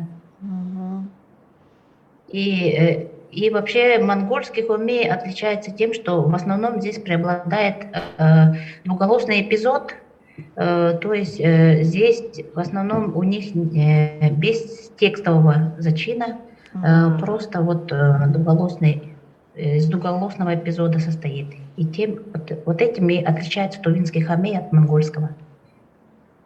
А еще можно дополнить насчет монгольского хомея. У них, как сказать, у них техника идет, как у нас техника сагыта, назализация. Да, так и есть. Это их как бы традиционное исполнение. А у нас и во время исполнения сагыта техника назализации идет. Во время исполнения хомея другая техника идет. А в Каргара, когда исполняем Каргара, там вообще тоже другая техника. Так что, как сказать, на тувинской горловой пение более технически развито, чем как наши соседи монголы. У них в основном идет техника назализации. Хотел так дополнить. Ну, вот. Марьята Марьята, подскажите, пожалуйста, вот как-то вот эти композиционные типы, которые вы представили нам, они связаны только индивидуально, или это особенности, например, исполнительской школы, или особенности того или иного района Тувы? Есть ли здесь какие-то связи? Пробовали установить? Ну, конкретно этим не занималась, но есть тенденция, вот такая отличительная черта исполнительских школ. У авюрцев, например, обычно это четверостишие, причем очень довольно-таки крупного размера, 16 слогами, вот видели, да?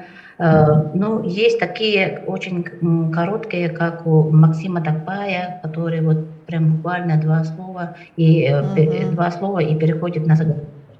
Вот это западная школа, да, Кемчикская школа исполнительская. Но конкретно этим не занималась, и есть, конечно, отличия исполнительской школы в этом плане. Ну вот, видите, определили вам перспективы последующего исследования, да, то есть нужно действительно теперь еще посмотреть, потому что хорошо, что есть выделенные эти вот композиционные там какие-то формы, а теперь вот можно их в разных контекстах посмотреть. По-моему, будет очень интересно. Еще вот вопрос. А еще один вопрос. Вот скажите, колыбельные, исполняемые горловым пением, вот там какие закономерности композиции могут встречаться? Ну, колыбельная — это же жанровая особенность. Такого отличия как бы нет. Колыбельная может также исполняться мелодия колыбельной, но приемом характер, который переходит в двуголосный эпизод. Вот. Поэтому та же колыбельная «Пей может исполняться, если она со словами, значит, это через характер. В характере поется вот словесный зачин, и далее вот двуголосные либо хуйме, либо сагат, и вот двуголосный эпизод. Обязательно ли этот зачин будет восьмисложным, или там могут варьироваться количество слогов? Количество слогов, да? Количество слогов, ну, это зависит от стиля, от индивидуальной манеры исполнителя. Есть в основном слоговая строка встречается в большинстве случаев, но есть и вот короткие и длинные строки. Так, ну вот спасибо большое завершили вы у нас тувинскую тему, да, и мы, значит, переходим дальше. Мы теперь перемещаемся очень далеко, в Хельсинки, значит, в Финляндию. Пия Сирала, докторант Академии имени Сибелиуса, Университета искусств. Тема выступления – аспекты прослушивания музыки коренных малочисленных народов Чукотки. Так, где у нас докладчик? А вот видим, да. Мы вас слушаем. Здравствуйте. У меня сразу вопрос. У меня тут экран такой есть, чтобы меня надо какое-то видео начинать. Что с этим делать? Катя, давай показывай, что надо делать. Нужно запустить демонстрацию экрана и показать видео. Только не забудьте галочку совместное использование звука, хорошо, ладно, чтобы мы услышали. Просто как вот это... ясно. Ладно, хорошо. Во-первых, я просто сначала хочу сказать здравствуйте и большое спасибо вам, что вы пригласили меня на такой престижный форум. Таким образом я могу хоть слышать, живем видеть и слышать для людей, которые я уже многие статьи и тексты писала, что вы пишете, и хотя бы это дистанционно, но это очень было интересно, пока я в основном там в Ютубе вас слушала. Так что я пущу сейчас экран свой. Так. Ой, это не то, извините. Извините, я еще раз делаю. Так.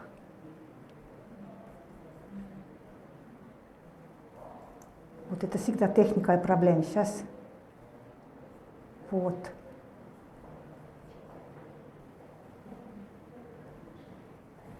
Угу.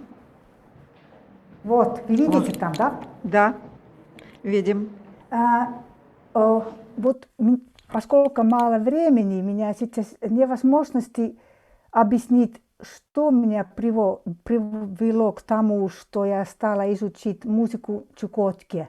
Но если коротко сказать, там есть две причины. Вот наш оркестр, который играет, тогда играла постоянно и до сих пор играет в Москве, ансамбль 21 век. Ее художественный руководитель Лиза Йордан, который меня познакомила записями Нивков на Сахалине. Там мы были гастроли. И тоже познакомила меня Наталья Мамчеви, которая сегодня раньше дала свою презентацию. Большое спасибо вам обоим за это, потому что это было действительно поворотным моментом моей жизни как музыкант. Вот знакомство музыки коренных народов, это было действительно большое изменение. Я по профессии скрипач, который училась классическую скрипку у нас в Финляндии, потом тоже в Венгрии, и потом Московская консерватория, мы создали тогда оркестр ансамбль 21 век. И это, в общем-то, далеко от того, что я стала изучать музыку чукчей. Но это было именно, вот это, как я слушала эту музыку, это изменило мои взгляды очень сильно. И я стала думать о том, что как воспринимает ее человек, который воспитан на западной традиции классической музыки. Он имеет совсем другой, как он звучит совсем по-другому, но она обладает такой воздействие. И из-за этого я хотела его изучить, и поэтому у меня такое название моего исследования «Аспекты прослушивания». Вот 2008 года я совершила 5 экспедиций в Северо-Восточную Сибирь, одну из них Камчатку и потом 4 Чукотку, где до сих пор в некоторых регионах жива древняя музыкальная традиция личной песни. Об этом мы вчера слышали более подробно, когда профессор Оксана Добзанская рассказывала об этом.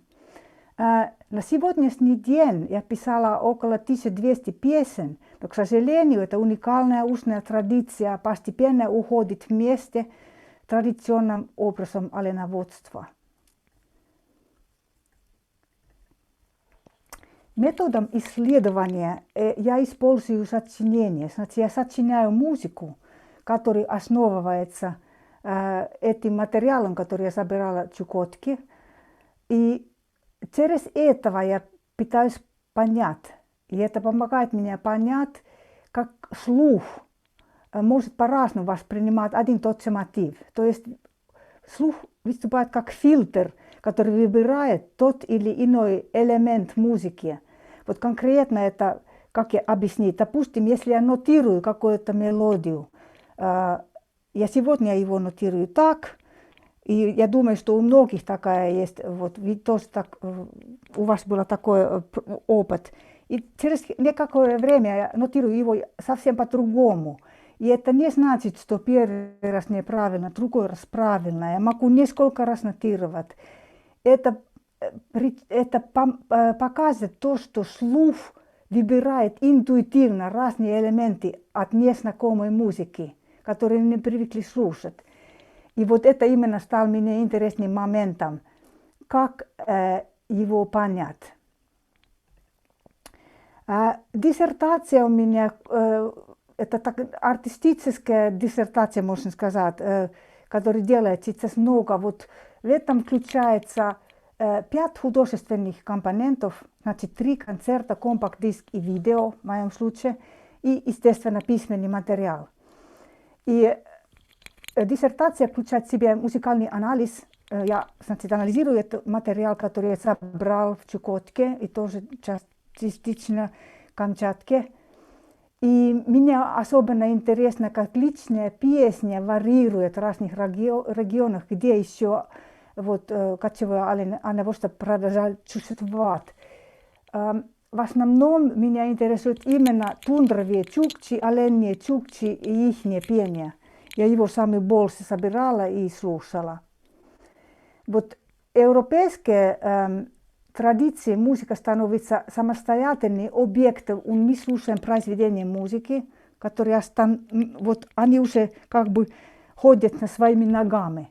А в культуре коренных народов Севера музыка и песня являются частью своей личности человека.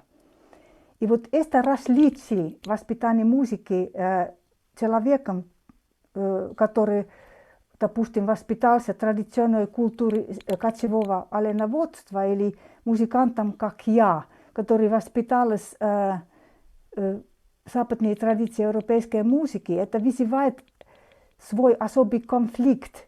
Я надеюсь, что от этого конфликта выразятся какие-то новые перспективы понять чукотскую музыку.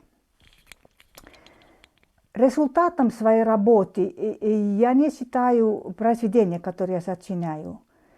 Это как раз метод. И в этом процессе я пытаюсь понять именно то, о чем я уже говорила, что гибкость слуха.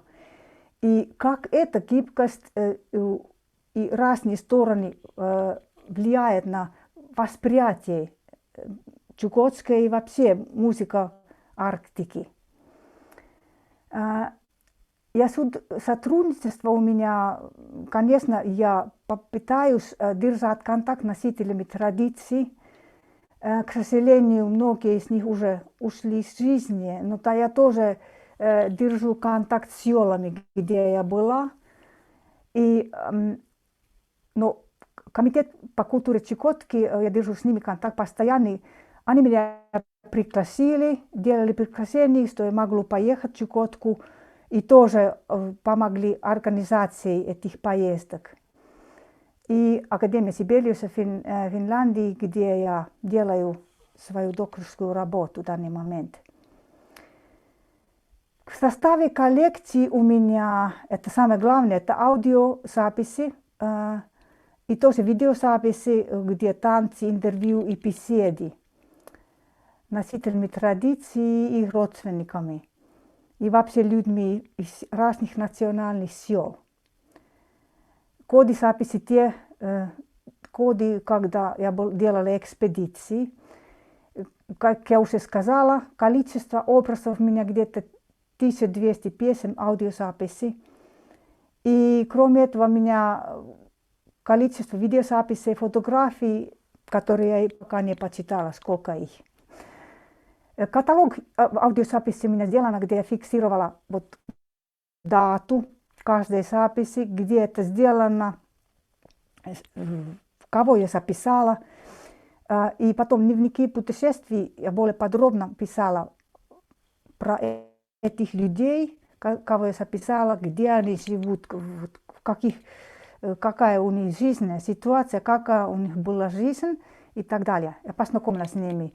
Надо сказать, что я, к сожалению, чукотский язык не владею с этим, поэтому я с ними общаюсь. Если еще есть люди, которые по-русски не говорят, я с ними общаюсь обычно через родственников, которые знают и чукотский, и русский язык. Но вот в меня плане я уже начала изучать чукотский язык, но это еще в планах его немножко лучше понять, чтобы я хоть свои записи и беседы могла бы сама понять. я сотрудничество тоже вот специалистами, анадыры были, вот, которые меня помогли перевести, допустим, тексты песни, тоже как писать правильно имена людей и так далее, и так далее. И это сотрудничество продолжается. В данный момент у меня место хранения – это личный архив, но полный архив будет тоже в Чукотке у Комитета по культуре и тоже в Финляндии. Аудиозаписи вот этих годов, 2009 до 2017 год, они находятся у Комитета по культуре Чукотки уже. А часть записей отдана носителями традиций или их родственникам в этих селах, где я их записала. Но это еще работа много. Дело в том, что иногда я записала кого-то, допустим, тундра или компьютера там у меня вообще не было и так далее. Поэтому это процесс еще идет, но я считаю это очень важным, что я верну эти песни людям и этим селам, где я записала их. По просьбе многих чукчей я планирую делать тоже на сайте Pola Voices такой архив, где открыто можно слушать и посмотреть записи. Потому что доступ тогда будет открыто, и люди очень хотели слушать записи. И нету у всех возможности, допустим, поехать в Анадырь и слушать их там, эти записи. Тут еще коротко про моих поездок. Я пытаюсь как-то попасть туда, что у меня страницу. Так.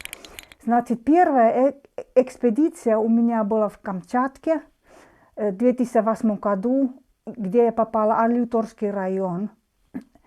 Хотя самые главные малочисленные народы Камчатки – это коряки. Я в основном там, в этом районе записала чукчей. Я это не знала, как я поехала туда, так получается. И это было особенно село Ачаеван и Хайлина. И настолько эта музыка меня поразила, что я думала, что мне обязательно надо ехать в Чукотку. Следующий у меня уже было в 2009 году, как я поехала в Чукотку на 3 месяца. И ехала на 4 районов. В основном я записала чукчи, и очень много было людей, которые еще пели традиционные личные мелодии. Но от этого 700 песен, которые вы видите там, надо сказать, что одна женщина, село Мейна-Пилгина, пела меня 200 песен. Поэтому остальные 500 все равно это много по сравнению с следующими годами. В основном я записала чукчи, и от них тоже в основном тундровые чукчи. Но тоже в Провиденском районе и Чукотском я писала юбиков, и Марково, село Марково я писала чуванцев. Вот еще тут карта, вот как я ездила, вот в основном вертолетом и самолете в разным селам в Чукотке. Тоже использовала я там лодки и грузовиков. Как многие знают, наверное, что очень мало там дорог, поэтому вертолет это самый главный способ общего транспорта. Потом было спустя несколько лет, я уже начала учиться тогда, в 2016 году, делать эту докторскую работу, я попала в Чукотку. Тоже вот эти все поездки были примерно 3 месяца. И я попала в столько же поселок, как в прошлый раз, но видите, какая разница, количество песней. И причина это, что очень много носителей традиций умерли. Того возраста людей, которые знали много песней и которые уже еще имели свои личные песни. Но, тем не менее, интересно было везде. И село Рыркапи я познакомилась с людьми, которые мне помогли попасть в следующем году, в 2017 году, в тундру, где я объездила 6 бригад и слушала, и видела этот образ жизни Тундра-река. Я тоже потом попала в Билибинский район, где я записала Эвенов. И дальше, последняя поездка пока что, это у меня, это вот было, ой, сейчас еще вернусь обратно. Это был самый северный район, Чукотский, Чаунский район, где я писала чукчей в основном. И попала в село, очень маленькое село Биллингс, которое самое северное село Чукотки, тоже район. Они оба очень на севере. И, к моему удивлению, было возраст людей, которые еще пели свои песни, было немножко моложе. И поэтому я получила больше песен, как те 2 последние раза. И потом я тоже попала за пределом Чукотки, я была в Саха, в чукотском поселке Калимское, где я писала чукчи, эвени и одного юкакира. Тут еще карты этих поездок. Тут красным вот это 2016 год, потом светло-зеленым 17-й год, когда я зимой ездила по бригадам, они там наверху видно, вот эти разные бригады, куда я ехала. И потом желтым у меня маркирована последняя поездка, я прилетела сразу в город Певек из Москвы и ездила туда, Биллингс, и Тундру там, и потом после Чаунского района Билибинский район, и потом оттуда по льду ездила Колымская. Тут еще последним хотела вам показать несколько слайдов от моих поездок, и потом в конце маленький 3-минутный фильм, где я немножко больше конкретно видно или слышно, чем я занимаюсь, и там музыкальные фрагменты от нескольких людей, которые я записала чукчей, и сначала там мои произведения, которые на основе юбка, которую я встретила в село Северников, но она из острова Имаклик, вот это Большой Ратмановский остров, по-моему, сейчас называется, это на Беринговском заливе. И потом там немножко такой отрывок от моего представления, что музыка может быть, когда люди поют на праздниках молодого олена.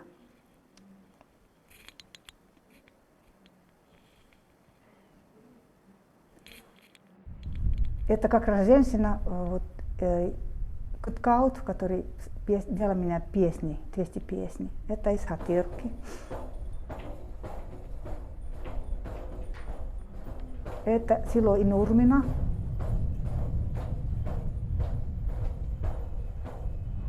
Это село Биллингс. Это Валкарайская тундра, там около Биллингса, бригада.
Так, спасибо, Пия. Вы закончили, да, ваше выступление?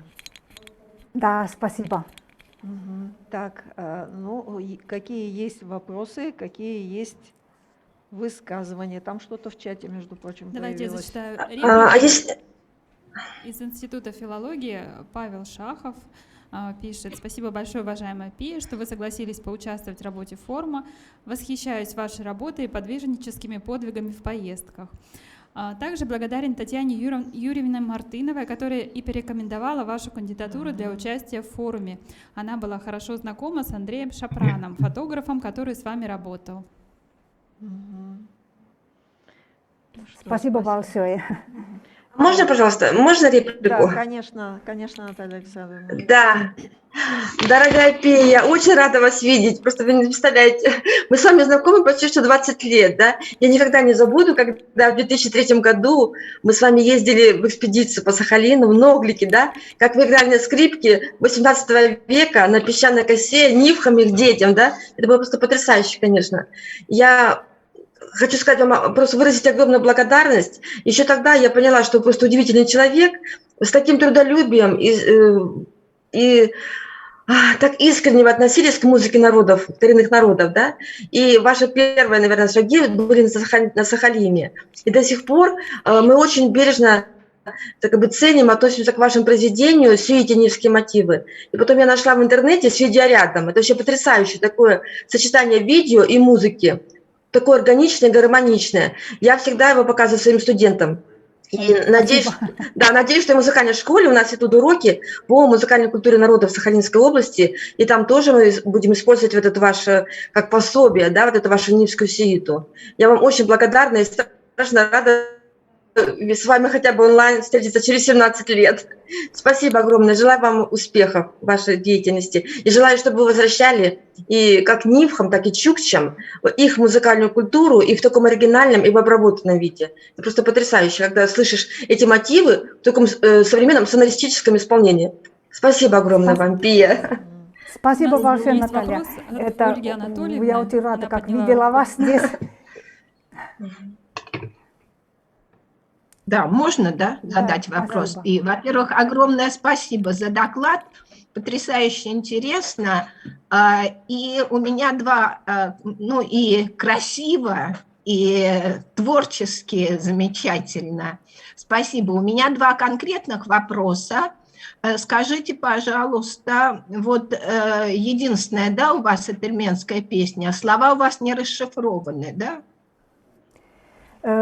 Вот вы говорите про эти всех песен, которые я записала, да? Про одну итальянскую. Я просто внимательно смотрела на языки.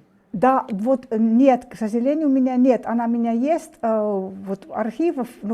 Я была, вот это один из этих моментов, когда я очень коротко была в Петропавловск-Камчатском и каждый день пыталась лететь туда на север. Но она у меня в архиве есть. И я очень рада, если откуда я получаю помощь, что это как раз это один из тех мелодий, где есть текст, потому что очень много чукотских мелодий, где они поют без слов. Ага. Я просто, вот мы могли бы у себя в лаборатории попробовать, это Институт языкознания, у нас лаборатория исследований и сохранения малых языков. Да, и я думаю, там есть у нас группа, которая итальянским занимается, корпус делает итальянский. И я думаю, что мы могли бы, если бы вы нам доверили эту песню, мы бы попробовали ее расшифровать. Это, конечно, я без удовольствия. Дело в том, что я моих поездок я записала, когда только могла кого-то. И это вот, если этого человека, этих малочисленных народов, я записала его. Но единственное, это была одна женщина, которую я записала, и как-то надо, потом я найду, как-то это вам послать. Это не сложно. Да, вот если бы я просто отправлю, наверное, или в чат сейчас свой электронный адрес. Это очень хорошая идея. И второй вопрос, да, спасибо. И второй вопрос про чуванцев. Это, наверное, чукотскоязычные чуванцы, потому что чуванский язык-то он уже где-то умер к началу 20 века. Это очень интересный вопрос чуванцев. Дело в том, что их, вот я встретила тех, которые были Маркова, и даже их музыка была, как для моего слуха, очень похожа на старую русскую музыку. А вот там близко были села, куда я, к сожалению, тогда не попала, это село Чуванское. И тоже я в других местах встретила, даже в Рыркайпе, там на севере встретила чуванца. Но они, когда вот это никто точно не может мне даже сказать, что это такое чуванец, потому что это какая-то такая культура, где вот иногда более, есть оленоводы чуванцы, есть люди, которые совсем только вот в селах живут. И поэтому, как к моему пониманию, их есть языка разные. Но вот это пение, которое я записала, это было хоровое пение, и тоже вот одна женщина пела меня одна и рассказывала тоже, но она тогда по-русски, но когда она пела, она пела на своем языке. А можно несколько слов сказать? Не как по-чукотски, что-то другое. Можно несколько слов сказать, да? Да. Дело в том, что в свое время у нас в институте, это Ларионова Анна Семеновна из Института гуманитарных исследований. И у нас работала Жанна Карловна Лебедева, может, вы о ней слышали? Она изучала эвенов и уезжала часто на Чукотку, и там записала чуванцев, они тоже пели вот русские хоровые песни, но при этом она мне сказала, что это не чукчи, а получукчи. Вот у нас якуты называют якутами или саха, а вот метисов называют сахаляры. И вот она говорила, что вот чуванцы – это тоже метисы, и вот чукчи так называли метисов своих. Ну, так она мне объясняла. Если можно, про чуванцев, про язык могу сказать. Был такой чуванский язык, родственный юкагирскому, но он умер еще вот в 19 веке, ну, к началу 20-го не было его уже. Но самосознание группы осталось. То есть этнически они родственные юкагирам, ну, конечно, смешанные с кем только не смешанные, это понятно, особенно там зона контактов. Но там часть чуванцев перешла на русские оседлые, а те, кто оленеводы, они перешли на чукотские. Ну, русские сейчас у всех почти есть тоже параллельно. Да. Но, видимо, вот ваши чуванцы, они русскоязычные были, если вы говорите, что и пение, это в Марково вы записывали, да? Да. То есть это вот этническое самосознание народа, который уже свой язык потерял и перешел на два языка, это, видимо, русскоязычная группа. Тоже очень интересно, думаю, конечно. Да. Еще у нас есть вопрос в зале. Здравствуйте. Очень интересный был доклад. Мы тут, затаив дыхание, все смотрели. И я бы вот хотела что у вас спросить. Мы сами работаем с песнями кочевых коряков.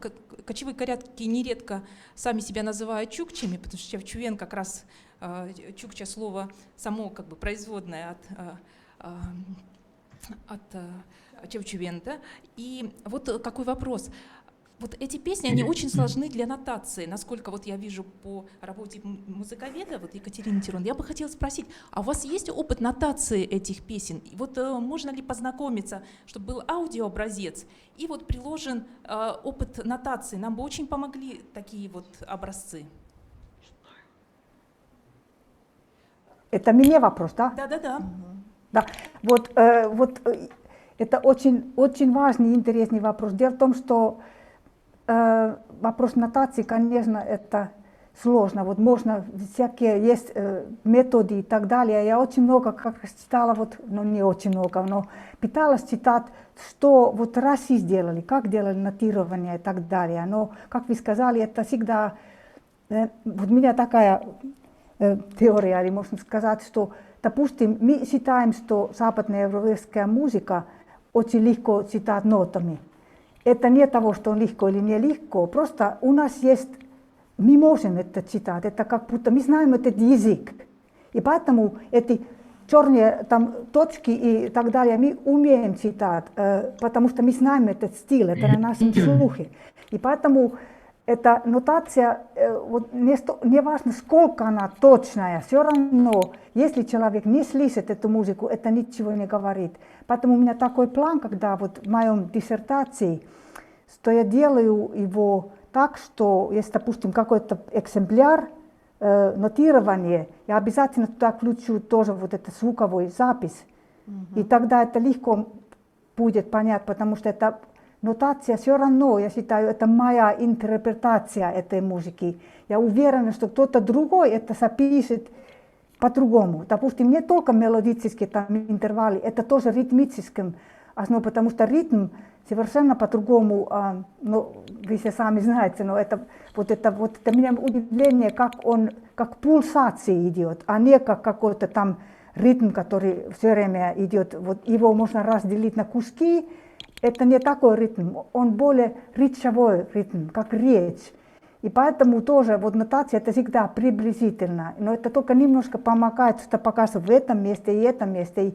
И если звуковой запись одновременно, тогда это только имеет смысл. Вот во всяком случае так я считаю. Вы знаете, смысл имеет огромный. Все равно какие-то объективные закономерности, наверное, при нотации удается уловить, иначе бы просто нотирование не использовалось столько веков. Если бы каждый нотировал субъективно, какой смысл тогда в этом? И следующий у меня вопрос. Скажите, пожалуйста, а можно где-нибудь увидеть вот образцы вашего нотирования? Планируете ли вы их публиковать? Нам бы очень это помогло, если бы мы могли ориентироваться на них, сопоставлять. И как раз бы мы пришли к каким-то объективным способам передачи такой сложной музыки, нотированием. Да.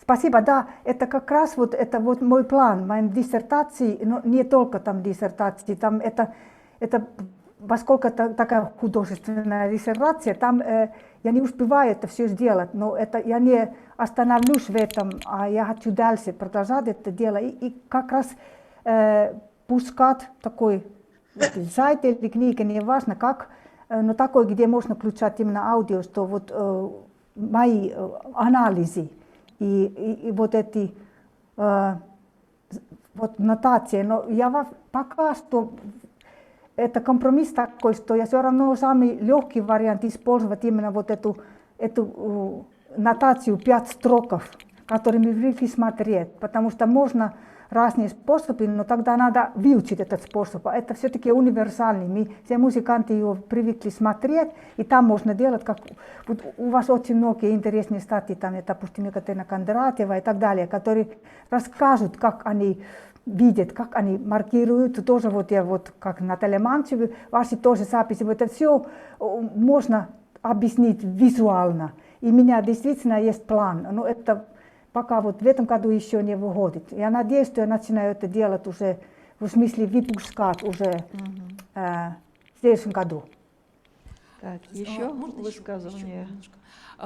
Я понимаю, что 1200 текстов — это просто огромное количество образцов, поднять которые, но даже вот 1, 2, 3 образца, если вы будете их публиковать, мы будем счастливы это увидеть. Вот буквально, даже если не получается все, мы ценим любой образец, который будет опубликован.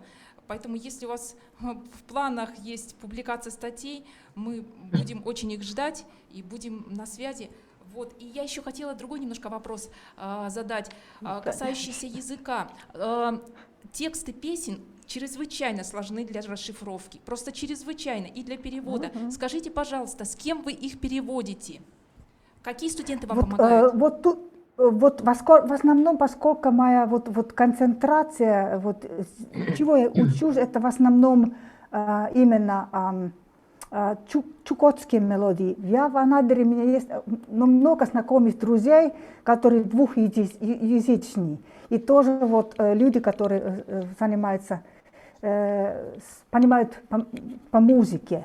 И я вместе с ними это сделаю. Значит, я там записи, и они слушают, что там, они даже пишут по-чукотски, и потом они переведут по-русски вот эти мелодии, но я надо сказать, очень много у меня мелодий, где нету текстовый смысл вообще. И я очень много говорила чукчами об этом, и они сказали, что для них, вот очень многие так сказали, что для меня вот слова не важны. Вот я сегодня могу, вот мой напев петь так, завтра вот я пею, что вот ой, как сегодня хорошие ягоды пошли, завтра я буду петь с того, что я скучаю по своему сыну.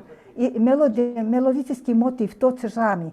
Поэтому они импровизируют эти тексты. Но все равно, где есть какие-нибудь слова, я пытаюсь. Вот это очень большой материал, и даже вот это 2009 года до конца мы не успели делать, поэтому я очень надеюсь, что я могу попасть еще раз в Анадырь и продолжать эту работу с этими людьми, которые знают язык, потому что мой чукотский язык еще долго не будет в таком уровне, что я могла понимать их. Тоже там разные есть диалекты, не все понимают своих вот, диалектов, это тоже такой вопрос, который надо искать людей, которые именно тот диалект понимают. И тоже у меня есть некоторые на юпийском, значит, сибирские эскимосы, вот тексты, которые меня перевели, это или там науканский диалект, или там новочаплинский, или вот этот, который бабушка, которая записала, который имел и маклинский акцент, вот этот язык. Я ласке там говорила с одним лингвистом, который сказал, что это вот язык, который у них особый был, но тоже был диалект, который люди оттуда перевелись жить, сначала на Укане, а потом в других местах, и они уже свой, они ассимилировались, поэтому язык это не чисто маклинский. И его никто не мог понять, вот этот язык пока что. Но такие моменты, может быть, всегда найдется. Поэтому я очень надеюсь, что у меня получится возможность работать лингвистами, потому что я музыкант. И я не могу все сама изучать, поэтому лучше работать с теми, которые специалисты по этому поводу. У меня еще один вопрос маленький, чисто житейского плана. Большая проблема вернуть материал носителям, когда у них нет интернета. Вот для камчатских сел вообще это большая проблема. Размещение на сайте для них ничего не дает, там невозможно. Вот в чукотских селах насколько устойчивый интернет и насколько там поможет размещение материалов на сайте? Да, это очень хороший вопрос. Надо сказать, что она очень неустойчива, вот это интернет, поэтому это не единственный вариант, но вот тоже у многих людей нету никаких там, вот может быть самый вот это мобильный телефон, где можно, потому что людей нету компьютеров и так далее, и так далее. Поэтому это надо обязательно тоже конкретно пытаться отдать. Поэтому я торопилась, когда была больше там неделю в каком-то селе, я вот какой-то там делала быстро, чтобы отдать этому человеку того, и тому человеку того. Но это еще процесс идет, поэтому когда я первый раз ездила туда, вообще никакого интернета не было. Сейчас немножко лучше, но это все равно очень-очень слабый интернет, и поэтому это только один вариант. Поэтому я дала этот материал, тоже архив там в комитете по культуре, чтобы они конкретно были бы где-то. Пия, а можно еще я задам вопрос вам? Дело в том, что вот с Татьяной Александровной, которая вам сейчас задавала вопросы, мы занимаемся подготовкой корякских томов серии «Памятники фольклора народов Сибири и Дальнего Востока». И я как раз занимаюсь, я музыковед и занимаюсь как раз расшифровками вот песен коряков. И вот 5 человек в зале, которые у нас находятся, участвовали в камчатских экспедициях, который проводил наш институт. И мы как раз были в тех же селах, где были вы. И когда я смотрела ваши фильмы на YouTube-канале, я узнавала на слух некоторые песни. Вот в связи с этим у меня к вам огромная просьба как-то с нами посотрудничать в этом направлении, потому что проблема поиска вариантов песен, личных песен, очень актуальная вообще в сибирской фольклористике, ну не только на материале коряков, а вообще. Вот. И если бы удалось найти варианты одной песни, да, записанной в разные годы от разных исполнителей, то удалось бы очень продвинуться в проблематике личной песни. Вот. И прошу вас просто о поддерживании с нами связи и вот каком-то сотрудничестве, вот о каком можем обсудить, что мы как бы... Да, я думаю, это действительно... Спасибо большое, я бы с удовольствием держала связь с вами, потому что это первый раз у меня так получается, вот в большом количестве людей, которые занимаются этим делом. И самое, вот у меня там помогает в Финляндии Яркко Niemi, который изучила немецкий фольклор, он, по-моему, даже знает немецкий язык и так далее. Но вот русскими специалистами меня, кроме Натальи Мамчевой, вот я была связана вот по телефону там Юрий Шейкиным, но это было много лет тому назад, и некоторыми людьми, которые занимаются там Чукотке, Камчатке, вообще я ехала туда, как, я не знаю, как вот просто так. У меня никакой помощи не было, вот такой официальной нигде, и поэтому даже вот я пыталась туда даже позвонить этим ачаевамским людям, но это сложно, потому что там в телефоне уже некоторые не действуют и так далее, так далее. Поэтому я с удовольствием с вами как раз вот этих корякских мелодий, вот это то, что вы сказали, интересно. Сейчас, наверное, уже мало времени, но вот тот момент, который вы сказали, чавчувен, вот кто кого себе называет чукчами, кто там алюторскими и так далее, я даже не знаю. Я просто восхищалась этой музыкой, и мне было интересно просто было иметь связь с людьми, которые больше понимают это. Вот. Особенно меня, наверное, тоже встретились, я не знаю, наверное, она не жила в Мулинаут, Екатерина, как ее-то, нет, Дарья Мулинаут. Вивенко, у нас Вивенко. есть, у нас много записей Дарьи Андреевны Мулинаут, и если мы с вами будем сотрудничать и сможем вот сопоставлять, да, Дарью Андреевну Мулинаут записывала наша экспедиция, записывала много, у нас прям 20 записей ее есть песни, все расшифрованы и даже уже часть нотирована. Нам, конечно, очень важно с вами сотрудничать. И она вот Дарья Мулинаут мне самая большая честь от того, что она мне пела песню. И она подарила это мне, как личную мою песню. И я вот как раз делала сейчас запись вот на скрипке, вот мои представления от этой песни, вот это как раз запись выходит в следующем году сначала. Но вот это вот я тогда даже не поняла, какой это был подарок. Я потом только после поездки в Чукотки, в смысле Камчатки, я стала понимать, что это такое личная песня. Я просто не понимаю ее значимость тогда. И тоже вот Хайлина было несколько старых людей, сейчас не могу помнить их имена, вот именно коряков. Но вот это различие, чавчувен, чучи, даже языка, вот меня самой непонятно, потому что люди говорят по-разному. Тоже хатирки очень похожи, вот даже музыкальные вот элементы очень похожи. И говорят, язык похож, поэтому... И там коряков много вот тоже вот Ваеге, село Ваеге, которое недалеко от границы Камчатки. Пия, спасибо большое. Да, я думаю, что вы найдете вот в лице местных специалистов и филологов, фольклористов, и этномузыкологов, людей, с которыми можно сотрудничать для того, чтобы ваша коллекция, ну, как бы вот не осталась только вашим каким-то личным, хотя подвижнический труд совершенно феноменальный, это вот просто вот, ну не знаю, низкий вам поклон за то, что вы это так делаете, да, поэтому не теряем с вами связи, будем сотрудничать, да, и вот желаем вам успехов всяческих и в ваших докторантских делах, и в ваших творческих делах, и вот в сотрудничестве совместном. Всего вам доброго, потому что нам пора переходить к нашему последнему докладчику. Вот все помахали, да, это самое. Вот у нас Ольга Владимировна Новикова дошла, наконец, до какого-то свободного места, хотя у нас ее доклад в видеозаписи, да. Ну и она у нас тоже уже сидит у себя дома. Замечательно. Значит, Ольга Владимировна Новикова, значит, кандидат искусствоведения, доцент, пытаюсь, значит, что-то там про нее еще это самое найти, что про нее написано. Значит, доцент кафедры, куда пропало-то? Ага, кафедры музыкального образования и просвещения Новосибирской государственной консерватории имени Глинки.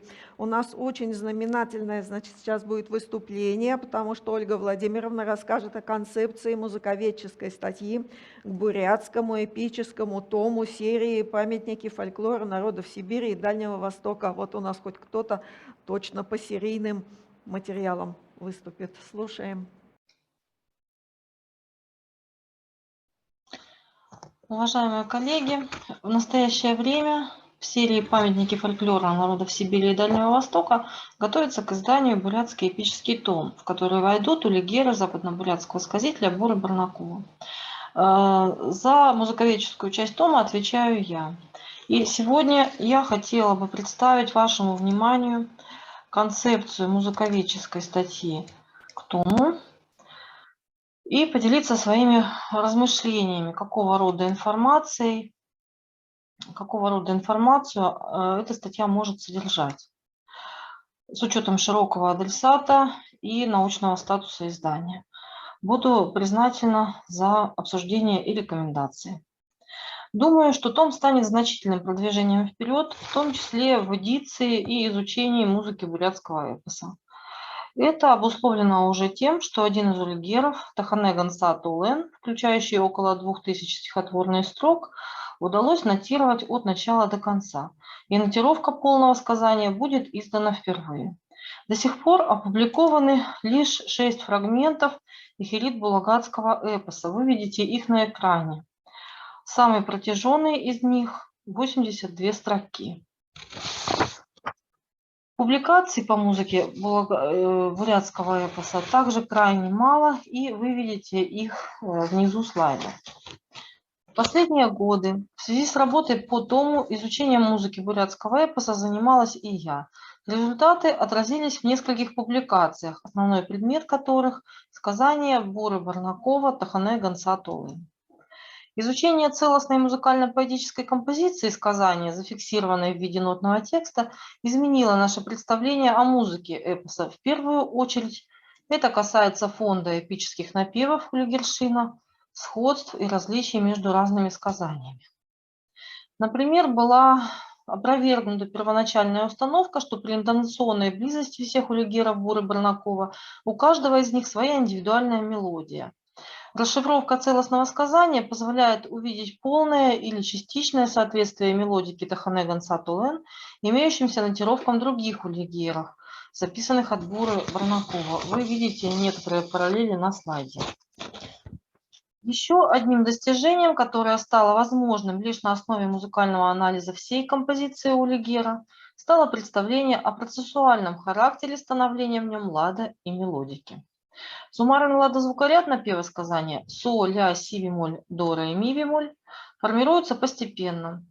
В разных фрагментах сказания он может быть представлен своими разными частями, как при использовании нескольких, так и при сохранении одного напева. Варианты его в фрагментах буквенной нотации приведены на слайде. Ранее я расшифровывала восточно-бурятские туралге, песенные вставки в сказании Хогалдур Мерген и его сын Хурзык Тезе, Рагзина Роденевича Эрденеева, восточно-бурятского сказителя. В туралге также есть процессуальность в становлении лада, но она проявляется иначе. На протяжении каждого монолога наиболее стабильной по высотному положению остается средняя ступень трехступенного звукоряда, крайние же ступени движутся, причем чаще всего в противоположных направлениях, образуя циклы схождений и расхождений. Пример такого движения трех ступеней лада в туралге богатыря из 14 рад вы видите на экране в нижней части. В этом мелодика Тор-ЛГ кардинально отличается от мелодики западно-бурятского эпоса. У Барнакова звукоряд стабилизируется уже к концу первого фрагмента, то есть к 60-й строке, и выразительность исполнения в области звуковысотности достигается за счет игры со ступеневым наполнением суммарного звукоряда от фрагмента к фрагменту. В восточно-бурятском эпосе выразительность исполнения достигается за счет дрейфа высотных зон ступеней. Новизна тома также будет определяться методологическим подходом к нотированию сказания. Известно, что нотирование звучащего материала представляет собой самостоятельную исследовательскую процедуру, исследовательскую проблему. Для него необходимо выявить релевантные свойства различных компонентов музыкального целого, систем лада, ритма, тембра, динамических оттенков и так далее. Сложное и живое звуковое явление в своем графическом отражении должно предстать во всем многообразии типического и индивидуального, нормативно-канонического и случайного, по выражению Земцовского, отражая текстообразующую деятельность этнофора. Этот подход предполагает уточнение слуховых впечатлений аналитическими исследовательскими процедурами, проверяющими и подтверждающими системный характер наблюдаемых слухом явлений. Следствием этого подхода стало выявление звукоряда и зон варьирования его ступеней. Нота в нотировке в подавляющем большинстве случаев отражает не реальную высоту звучания, а ступень. Представление же о реальном звучании дает уточняющий знак, повышение, понижение, реализующийся на ступени контур. То же самое относится и к ритмике. Следование длительностей отражает инвариантную ритмическую структуру. Ее варьирование передано дополнительными значками, микроукорочениями, микроудлинениями, а также в темповых комментариях. Очевидно, что нотировка в томе отличается от той, что была сделана Дугаровым. Она призвана показать внутреннюю функциональную логику материала. Она ориентирована на взгляд изнутри, то есть на процесс музыкального развертывания, показанный с точки зрения представителя изучаемой музыкальной культуры. Что касается тембровой стороны, то в бурятском эпосе нет такой сложной тембровой игры, как, например, в теленгитском кае или якутском аланхо. Поэтому основные тембровые признаки у лигера Тахане Ганса Тален – это суперсегментная слабая назализация, поднятая гортань, звонко-шепотная и узкощелевая фонация, сегментная коррелированная ларингализация, аэризация и так далее будут описаны в статье и в нотировку не войдут. Обращаю ваше внимание, что нотировщик в данном случае выступает как интерпретатор и одновременно как творец письменного научного первоисточника. Поэтому в статье обязательно должны быть изложены принципы анализа, повлекшего за собой результат в виде нотного текста. При этом здесь должны быть даны ссылки на статьи, в которых содержится аналитическая кухня. Эти объяснения в музыковедческой статье следует воспринимать как неотъемлемую часть комплексной нотации, о которой говорил Эдуард Ефимович Алексеев. То есть статья должна задавать основные правила прочтения нотного текста, разъясняя методологические основания его создания. В целом, думаю, что при написании статьи, прекрасно подошел бы план описания жанровой традиции и соответствующей грамматической страты, предложенный Владимиром Владимировичем Мазепусом для реальных сопоставительных исследований. Вы видите его на экране. Вероятно, в музыковедческой статье можно ограничиться лишь описанием плана выражения. И про большинство пунктов, касающихся звуковысотной организации сказания, я уже сказала. Будет уточнена также ритмическая характеристика сказания. Она сейчас находится в стадии исследования, и здесь тоже ожидается много нового. Отмечу, что фиксация реального ритма пропевания вербального ряда, включая добавочные и выпавшие слоги, вставные слоги, междометия и так далее, открывает большие перспективы для изучения не только музыкальной ритмики, но также системы бурятского стихосложения, споры вокруг которой не утихают до сих пор. Наконец, в завершении скажу, что по каждому уровню описания можно проводить параллели между западно-бурятским эпосом и другими жанровыми традициями западных бурят, а также между эпосами бурят и других народов. Эти наблюдения позволят представить Улигера Буру-Барнакова как одно из явлений этножанровой панорамы Сибири, а также помогут обосновать их принадлежность к ахирит-булагатской традиции исполнения улигеров. Спасибо за внимание. Мгм. Так, спасибо, Ольга Владимировна. Так, слушаем высказывания, вопросы. Так. Есть какие-то предложения? Так, Сауле, звук. Сауле Исхаковна, мы вас не слышим. Звук, Включите звук микрофон, надо пожалуйста. включить, микрофон.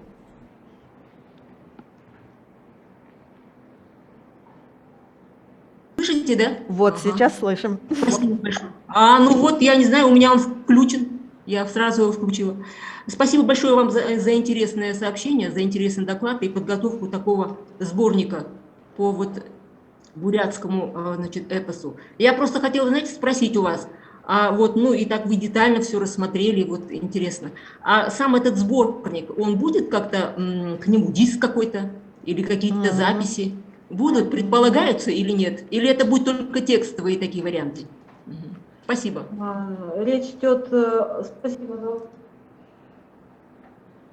Так, тома, это будет второй бурятский эпический том из серии «Памятники фольклора народов Сибири и Дальнего Востока». Да, предполагается совместная работа филолога, музыковеда в этом томе и наличие текстов и вот нотировки сказания, и предполагается привести все сказание в виде аудиозаписи. Ну, с этим нужно будет специально работать, потому что разные фрагменты сказания, а оно было записано на несколько бобин, и фрагменты, в зависимости от того, как вот эти бобины менялись, разные вот эти вот фрагменты сказания записаны с разным качеством, но тем не менее, мне кажется, целесообразно привести их целиком, потому что это будет тоже уникальный совершенно случай публикации сказания от начала до конца, и это ценнейший памятник, дошедший до нас культуры, которая уже, в общем-то, ну, явно угасает, черты угасания демонстрируют. А что касается Буры Варнавского, то, ну, это, конечно, мастер, и хотелось бы в таком виде запечатлеть его исполнение. Я хотела сказать, что это будет очень ценно, если будет музыкальный тоже вот диск или что-то приложено к этому, чтобы это можно было бы послушать тоже. Да, по традиции публикации томов, они всегда сопровождаются публикацией реального звучания фольклорного материала. Поэтому тут исключений не будет, я думаю. Спасибо большое. Тут просто, можно я вклинюсь? Тут просто объем большой, да. И нотировки, и аудио. Да. И вот То какие-то, может быть, фрагменты или что-нибудь, вот потому что это все-таки, да? Не хотелось бы целиком найти какую-то возможность, может быть. Если большой, я думаю, что может быть фрагмент. Ну, сейчас не пластинка, а диск, который позволяет больше объема публиковать. Посмотрим, еще обсуждается этот вопрос, еще в стадии обсуждения. Хотелось бы целиком, конечно. Можно сказать, да? Да, конечно, Анна Семеновна, слушаем. Дело в том, что вот мы издавали Уолдукуй, очень объемное Аланхо, которое было записано в 70-х годах. И в диск оно полностью вошло, так что, мне кажется, здесь проблем не будет. Можно будет в диск ввести. Наверное, это просто технический вопрос. Конечно, мы это решим. да. Обязательно бывает звуковое приложение, возможно, видео, если там найдется что опубликовать. А уж куда это положить, на чем предложить, решим. Ну, пока не было таких прецедентов. Да. Сейчас еще вот эти QR-коды дают к изданиям, когда по ссылке можно выйти на куда-то и все прослушать в любом объеме. Да. Кстати, вот в якутском, по-моему, варианте в книге есть такое, про которое Анна Семеновна сказала, там это и есть. Так, Ольга Владимировна, а у меня вот такой вопрос возник. А вот есть какие-то проблемы, учитывая то, что у него есть вставные там какие-то слоги в пении вот с подтекстовкой? Да нет, в общем-то, все понятно звучит, за исключением, может быть, самых первых строк, где очень плохое качество записи. С Евгенией Николаевной Кузьминой мы совместно работали над нотировкой. И вот, вероятно, здесь в издании будет осуществлен тот же самый подход, о котором говорила Катя Тирон, когда будет нормативный текст, когда будет подтекстовка, приближенная к реальному звучанию слов, ну такая грубая фонетическая транскрипция. Мы тоже к этому пришли, в общем-то, с Евгенией Николаевной. Вот. Ну, конечно, текст в пении изменяется по сравнению с речевой нормой, но не неузнаваемо совершенно, он узнается все равно, но какие-то интересные закономерности там имеются, и, наверное, тут требуется еще работа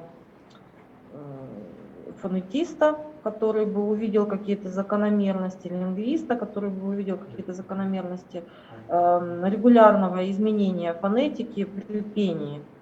Моих знаний тут не хватает, то есть максимум, что я могу сделать, это максимально точно, на мой взгляд, зафиксировать пропеваемый текст. Вот. Ну и, конечно, тут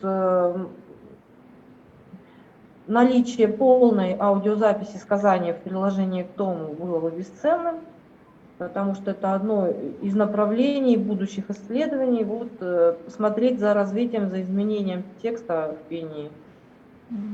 Вот. А я могу лишь по отношению к тексту говорить о каких-то ритмических закономерностях, может быть, в связи со стихом, если это будет возможно, пока что в процессе это все. Ну и на этом уровне я остановлюсь в томе, потому что невозможно объять необъятное, нужно где-то остановиться и оставить место для дальнейших исследований, Ну да, а место это будет очень большим. А полная звукозапись дала бы как раз возможность подключиться еще и другим специалистам вот со своих каких-то вот аспектов, да, то есть это было бы действительно очень здорово. Это еще и важно для того, чтобы, ну как, свести к минимуму мой исследовательский произвол. Я вот упоминала в своем докладе, что исследователь создает новый текст. Он свой текст создает, да. Да, свой текст, исходя из своих представлений, конечно, стараешься эти представления объективизировать, проверяя их исследовательскими процедурами, но все равно это субъективно созданный текст, пусть даже на основе, пусть даже по каким-то законам, да, он создан, не хаотично, а на основе каких-то наблюдений и систематизации наблюдений он создан. Но тем не менее, это исследовательский текст. А аудиозапись, конечно, она могла бы, ну, с будущим исследователям обратиться еще раз к этому звучащему материалу и, может быть, создать еще какой-то новый текст, который дополнит новые, откроет горизонты, новые знания даст и так далее. Вот не могу не вспомнить, например, материалы тувинских сказок и тувинского эпоса. И благодаря тому, что были приложены аудиофрагменты к томам, я смогла на основе этих аудиофрагментов создать еще раз свой новый текст, который отличается от того, который сделала Зоя Кыргызовна Кыргызова. Она составитель музыковед этих томов, и какие-то свои наблюдения научные тоже смогла изложить. Вот. Я думаю, что после меня тоже, правда, еще преждевременно об этом говорить, что том не издан, да? Но, в общем-то, хотелось бы, чтобы такие перспективы тоже были. Спасибо большое. Да. Можно мне? Наталья Михайловна. Да, я оказалась на самом деле в другой секции, да, и с вами меня завтра не будет, поэтому я вот позволю себе все-таки вот эту проблему озвучить, о которой я завтра тоже буду говорить. Вот дело в том, что это отдельная исследовательская проблема изучения изменений вербального нормативного текста и текста пропеваемого. И вот для того, чтобы эту проблему как-то продвинуть, да, вот в ее решении, в понимании этого вопроса, конечно же, совершенно необходимо, чтобы у нас было как бы несколько текстов, и в том числе нормативный текст филологический. Да? Нормативный почему? Потому что я, например, вот в последних своих экспедициях я стала делать параллельные записи материалов, так что вот пропеваемый текст я просила исполнителя проговорить. То есть это вот особенно в немецких материалах. И в связи с тем, что, собственно, Plattdeutsch, да, он не письменный диалект, да, и вот получается, что вот эти тексты, они очень сильно в фонетическом отношении различаются, да, то есть это на самом деле возникает такая фундаментальная проблема и какой-то очень важный внутренний вот контекст для понимания текста. Вот. И поэтому, конечно, если вдруг вот удастся, да, еще и фонетическую запись сделать, но об этом только можно мечтать, да, то есть вот пропеваемого текста, хотя бы грубую, это просто замечательно было бы, и мы могли бы как-то осознать вот эту проблему в полной мере и как-то продвинуться в ее решении. А то у нас же все-таки многие не понимают, зачем это сказитель поет так неразборчиво. Так неразборчиво. Это Функа вспоминаете, да? Да, это мы вспомнили Функа. О чем поет сказитель. Да. Так что ответить бы на этот вопрос было бы хорошо. Так что вот, спасибо. Спасибо, замечательный доклад. Спасибо, Наталья Михайловна, тоже за свое включение, потому что на самом деле это проблема, которая, по-моему, музыковедов вообще очень давно волнует, как нам то, что мы слышим, да, вот соотнести с тем, что пишет филолог, фольклорист, да, и как вот найти в этом какой-то, не знаю, там, компромисс, органичное единство, там вот что-то вот такое, да, чтобы это не грешило против звука, не грешило против правды там какой-то, да, это вот очень важно. Так, мы завершили прослушивание докладов сегодняшнего дня. Надо сказать, что хотя у нас и 2 доклада выпали, а мы только-только, значит, к 6 часам успели закончить, наверное, из-за того, что все-таки было много вопросов, обсуждений и замечательные гости, которые такие нам, значит, свои коллекции материалы показывают, что остановиться невозможно. Если есть у кого-то какие-то еще вот желания там высказаться по поводу того, как мы хорошо поработали, или, может быть, что нам в нашей работе можно еще усовершенствовать, то давайте выслушаем. Если мы уже все высказались, то тогда, наверное, Екатерине Леонидовне есть какие-нибудь еще объявления, которые вот можно всем сказать в заключение? Но особых объявлений нет. Напоминаю просто всем, что все доклады будут опубликованы на YouTube-канале Института филологии СУРАН. И тех, кто не хочет публиковать свой доклад, нужно сообщить до 25 октября по адресу форума. Вот.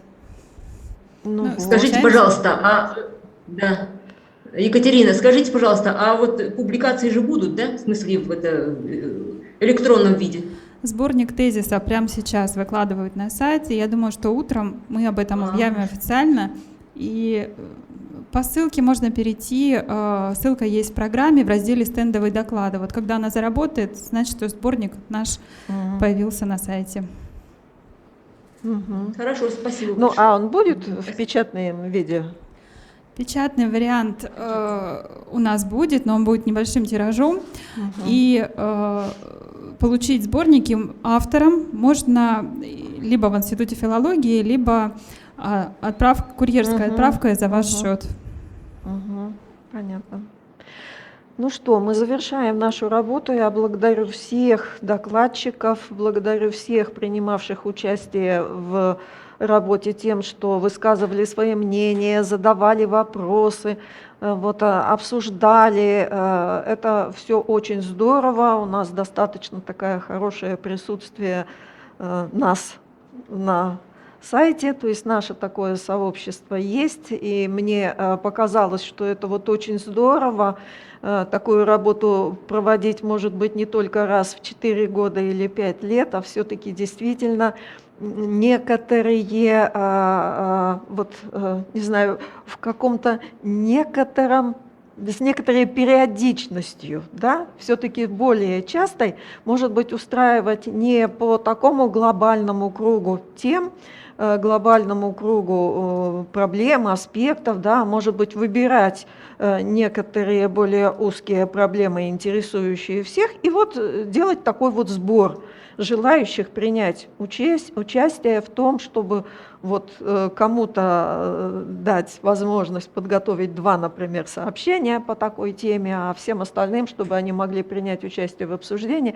Ну, то есть речь идет все-таки о том, что нужен какой-то периодический семинар.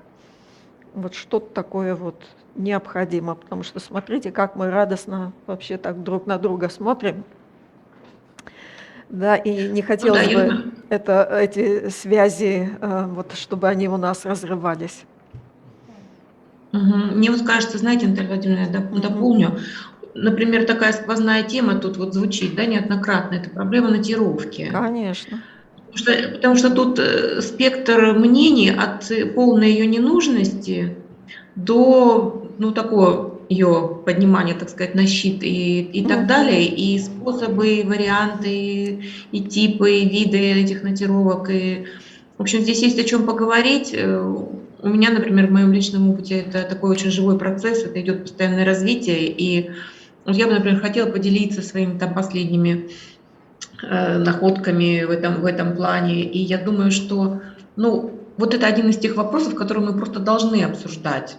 Он постоянно у всех возникает, и вот как нотировать, что нотировать, для чего нотировать, это же все очень-очень важные вопросы. Да, Ну уж не говоря о том, что конечно. нотировать ли вообще. Вот, так что я вот согласна с тем, что какой-то вот такой семинар, он нужен, где вот обсуждать именно какие-то конкретные проблемы, актуальные для всех. Ну, в общем-то, это как бы все равно в связи вот вокруг серии так выстраивается, но не только, ведь помимо серии еще идет масса изданий. Вот смотрите, сколько сейчас каких-то экспериментальных изданий возникает, каких-то инновационных изданий. Вот это все очень-очень такой живой процесс и бурно развивающийся в последнее время, вот что интересно. Вот, так что я только за это, может, там решения в какие-то Ну да, потому что у нас действительно будут готовиться вот какое-то решение, резолюция по нашему форуму, да, и мне кажется, что вот необходимо вот такой какой-то пункт, чтобы там был, ну и не только как пункт, а чтобы это потом было реализовано в работе. Будем искать такие возможности. Так, вот что-то там нам Екатерина Леонидовна всем в чат выложила. Ну вот. Наталья Владимировна, позвольте мне реплику ставить, Татьяна Владимировна. Да, Татьяна Владимировна, слушаем. А можно я заочно, да? Вы знаете, вот не знаю, как вы, да, у меня в последнее время такой очень насущный вопрос, и я бы тоже хотела обратиться к издателям серии «Памятники фольклора». Вот вопросы цифровизации, потому что мне вот кажется, да, что этот вопрос очень сильно в последнее время очень актуально стоит, потому что все-таки серия, она выпускалась в таком хорошем, подарочном, красивом варианте. И как вот дальше будет эта серия идти, потому что, конечно, это очень такое затратное издание, которое требует больших вливаний, и мне кажется, что многие тома в свое время не смогли выйти, потому что не было достаточного финансирования по этому вопросу. И как вот дальше в этом контексте будет развиваться развитие серии издания, да, томов? Это первый вопрос, или просто как бы, ну вообще, как бы такая проблема, которая, мне кажется, ну, интересует многих. И второй вопрос, хорошо бы вообще вот этот момент обсудить на одном из семинаров, касаемых изучения традиционной музыки и музыкальных культур, в частности, народов Сибири. Потому что мне кажется, что вот этот момент, он требует особого дополнительного внимания, это такой вызов времени сейчас, да, который, вот, мне кажется, очень актуален. Мгм. Это мое предложение, может быть, и Ну для да, резолюции. да, это как предложение, да, такое. Спасибо, Татьяна Владимировна. Ну, по-моему, все тут собравшиеся понимают необходимость и актуальность вообще изучения, Да, и да. вот Другое дело, те, что мы которые можем вырвались сделать, вперед в чтобы авангарде, интенсифицировать это, да, то есть как-то вот. да, чтобы поделились опытом, у кого это хорошо сейчас получается, кто в тренде, кто прорвался Ну, вперед, понятно. потому что это, да, это очень нужно на самом деле. Вот, честно говоря, да, вот у меня сейчас такая основная проблема, как это все увязать и что там сейчас на большом материке, потому что это пандемия и невозможность встречаться. Zoom, конечно, спасение. И я очень рада всех вас видеть, общаться, слышать и видеть новые лица. Вот, например, в частности, по чукотской музыке. Для меня сегодня такое большое открытие. Ну, да, Спасибо всем. событие.